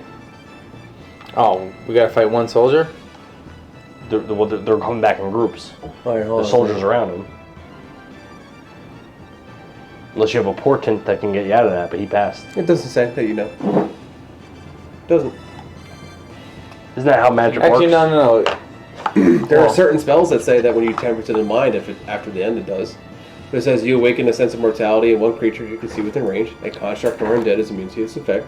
The target must succeed a wisdom saving throw or become frightened of you until the spell ends. The frightening target can repeat the saving throw until the end of the saving. Well, let me ask you this: how do you cast it? What do you mean? What's the requirements for you to cast Sphere? Verbal. So what'd you say? I said what I said. This thing was beaten off in the side of an alley. It's a dragon. So I guess he wouldn't be scared. He'd just be like, "Ew, that's gross." Yeah. All right, fine. He says, "Ew, that's gross." So what are you doing with it? Who cares if it's beaten off an alley? I don't give a fuck. Why do you even care about this shit? I was just taking Dovah to get a room at the tavern. Away from children. Let's have the ingrates in there take care of it after that. Roll a deception with a DC of 10. Who? Joe. Okay. 6. Plus? 6.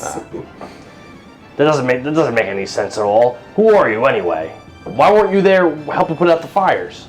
Because we caught this creature jogging off. That's not a priority. The fire should be the priority. Who are you guys anyway? Who are you? I'm Derek. Deej is my cousin. Deej? Yes, Deej. The Anointed Knight, Sir Deej, is my cousin. You know what? Why don't you come back with me? I got a couple questions to ask you. Well, Deej might be your cousin. Wait, do you know who my cousin is? No. Hold on, I forgot his name already. And you guys know these two? You got a platoon with you all of a sudden? There's like I said, they were straggling back.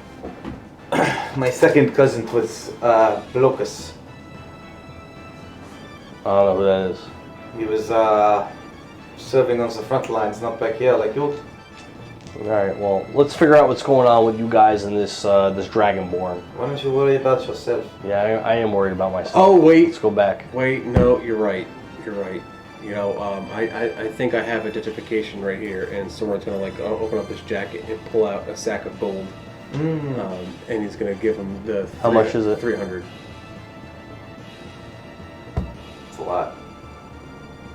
You're full of you're full of shit tonight. It's kind of annoying. Yeah. So, all right. So the guy's like, all right, I don't care what you're doing. Just fucking keep my name out of it. He takes it, puts it in his pocket. Peace off. Keeps walking. Alright. Fucking douche.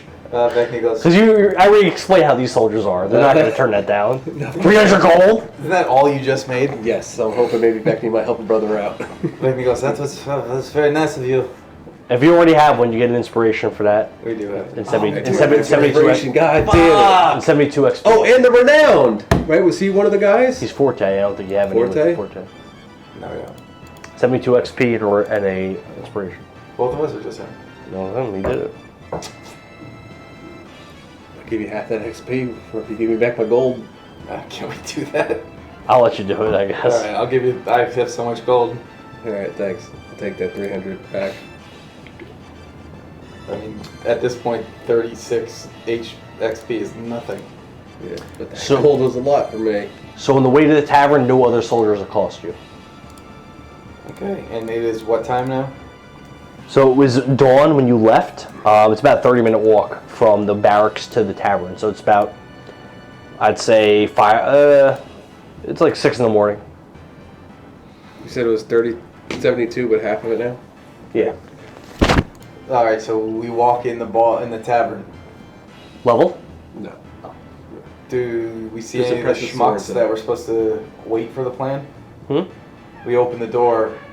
Do we see any of the schmucks that were supposed to wait for us? Yeah, so you open the door, and what you see is the bar is mostly empty, but Lorien is now behind the bar. And in the far back right, in the left side, you see those Dragonborn. They're back. You see those guys with the marijuana leaf. They're still sitting in the same place. And in the back right, you see Gragas by himself now. And he sees you guys walk in, and he calls over to you like this. What about Slay, One, and No. Chaos? You don't see any of them. What about Frank? Nope. Okay. Well, what about the guys gambling?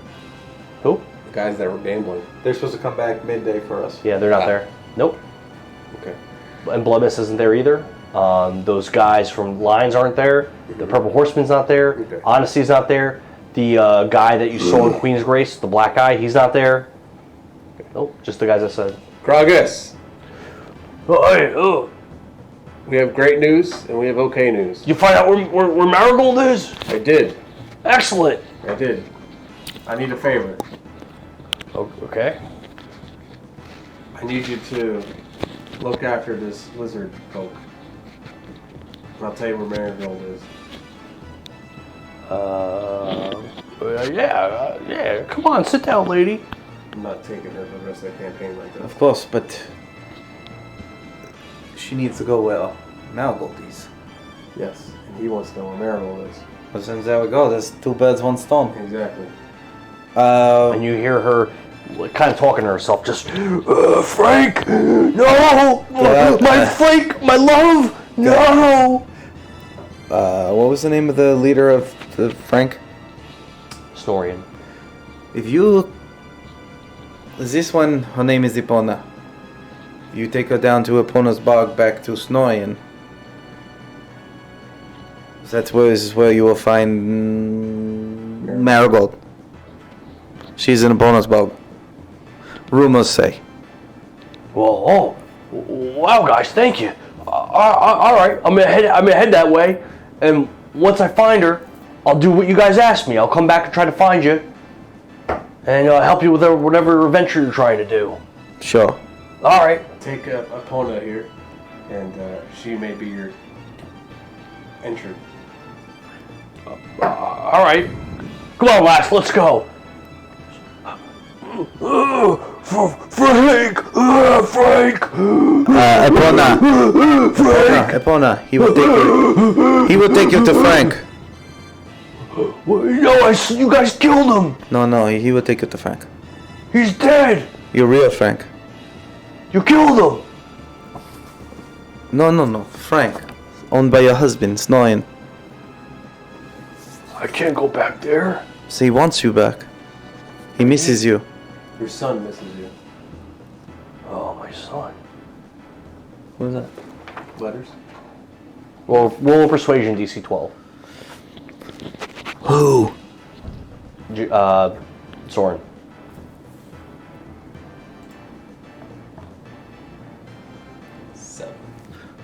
I can't. I gotta go back to the barracks and see if he's okay. Wait, inspiration. And she starts walking over. Inspiration. Okay. What's the inspiration do? Hey, roll again. Persuasion, right? Mm-hmm. 21. Boom, baby. All right. I'll go back to see my son. But my love. All right. Let's go. Listen, you are married. Your Frank was not someone. It's not right to cheat on your husband. But Frank was everything to me. He always. He looked at me like I was beautiful that one night. But did you not hear what he said? She belches. But did you not hear what he said right in front of you? But we shared that one night of passion. Yeah. It was beautiful. But before that, you spent a lifetime of passion with your husband. But he found my G-spot. She doesn't really say that. What was this one night? Why was this so special? They fought. Yes. You never had sex with your other husband before? My husband, Snorrian's brash, and he doesn't know how to treat a woman. So why don't you tell him that? He's a difficult man to talk to. All he talks about is Have murder! you ever considered couples therapy, marriage counseling? I don't know what that is. Well, maybe Have you ever taken control of the situation? What do you mean? And she'll start explaining things like Daenerys' servant did in Game of Thrones, I know what you're saying. because that's how Khal Drogo was. So she tries to explain things like that. Snorrian is a very arrogant, difficult man. You can't really tell him things. Well, you are his woman. You take the control. He treated me like an object, not like Frank.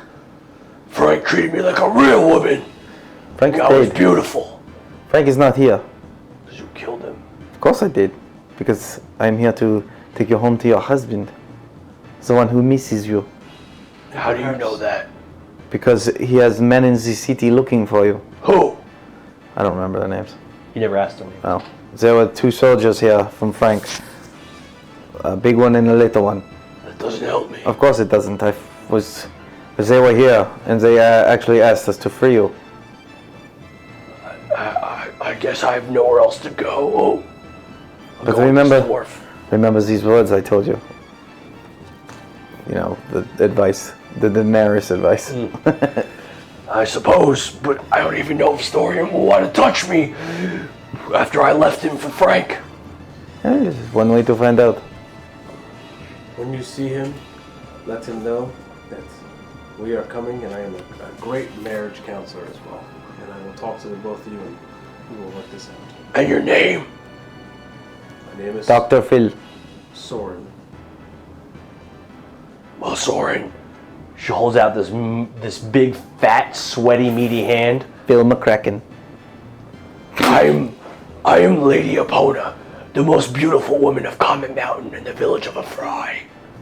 And I see your beauty holds no bounds. And he shakes your hand. The sweaty, warty hand. You don't even, Sorin doesn't even make a beat. He just... Really? When she pulls her hand away, you could feel Doesn't this sound like Soren. slick layer of Sorin is slime. all about building alliances. All right. Okay. Goddamn right. All right. Okay. Get a Frank renown. I don't get anything for giving her advice on how to seduce her husband. Yeah, you can get it. Thank you. For your Daenerys description, you Jesus. also get a Frank renown. You both get a Frank renown. Frank. FRANC. Yep. Yeah, 'cause you did do that Daenerys description. So then Gragas and she and Epona, they leave the bar as well. Vekni will head over to Lorien, and ask if he has seen any of the ones or Slay or Chaos soldiers. He's busy just cleaning all these glasses that were probably used in the prior night. Cleaning. Not since last night. No. You have not seen that Blackwyng. I don't know who Darkwing is. Blackwyng? That douchebag Blackwyng. No, I haven't seen him since last night. Sorry, said the wrong name. He's douchebags. No. No, fucking assholes. If it's all the same with you, I'd like to rest now. What is it, like 6 in the morning? It would be 6. What did I say? 6 when you got there, so it's a little after 6. Sure. I'm good. Oh no, I'll go take a short rest. Okay, you have that appointment at noon with Forte. So that's 2 hours. It's 6 hours. No, I'm saying is that's 2 hours afternoon for me. I mean, as long as we don't get into combat, you could walk around for 2 hours and not do anything. That's technically part of the long rest. I don't think you'll walk around and explore and rest. I don't think. I don't know. You read the rules. I could try to delay them. Could do Well, that. I know that you can wake up and take guard during your rest. Yeah. But you can shop and shit on your rest too. Those 2 hours you're awake. You're not gonna be able to explore the sewers and look for people to assassinate No, I'm not during your going rest. to do anything. Yeah, so I'll try to buy some time. So yeah, And we'll in the go. meantime, I'd also like to attune to the shield. Yeah, you could do that. It takes Yeah. an hour, right? I don't know. Yeah, I think it So takes an I'll hour. use my Yeah, you my could do 1 that. hour and attune, and then the rest of it will be my long rest. Vekni will take her short rest at a table. Okay. She'll just nod off at the table, just sitting back. Just so she's in the room if those other guys come in. The one, Slay or Frank. At the table. Yep. Rolling my importance. And I'll take a short. And then that's where we can end. 10 and 8. Not Yeah, so good. We get in the session there. Those are bad. Those are right in the middle.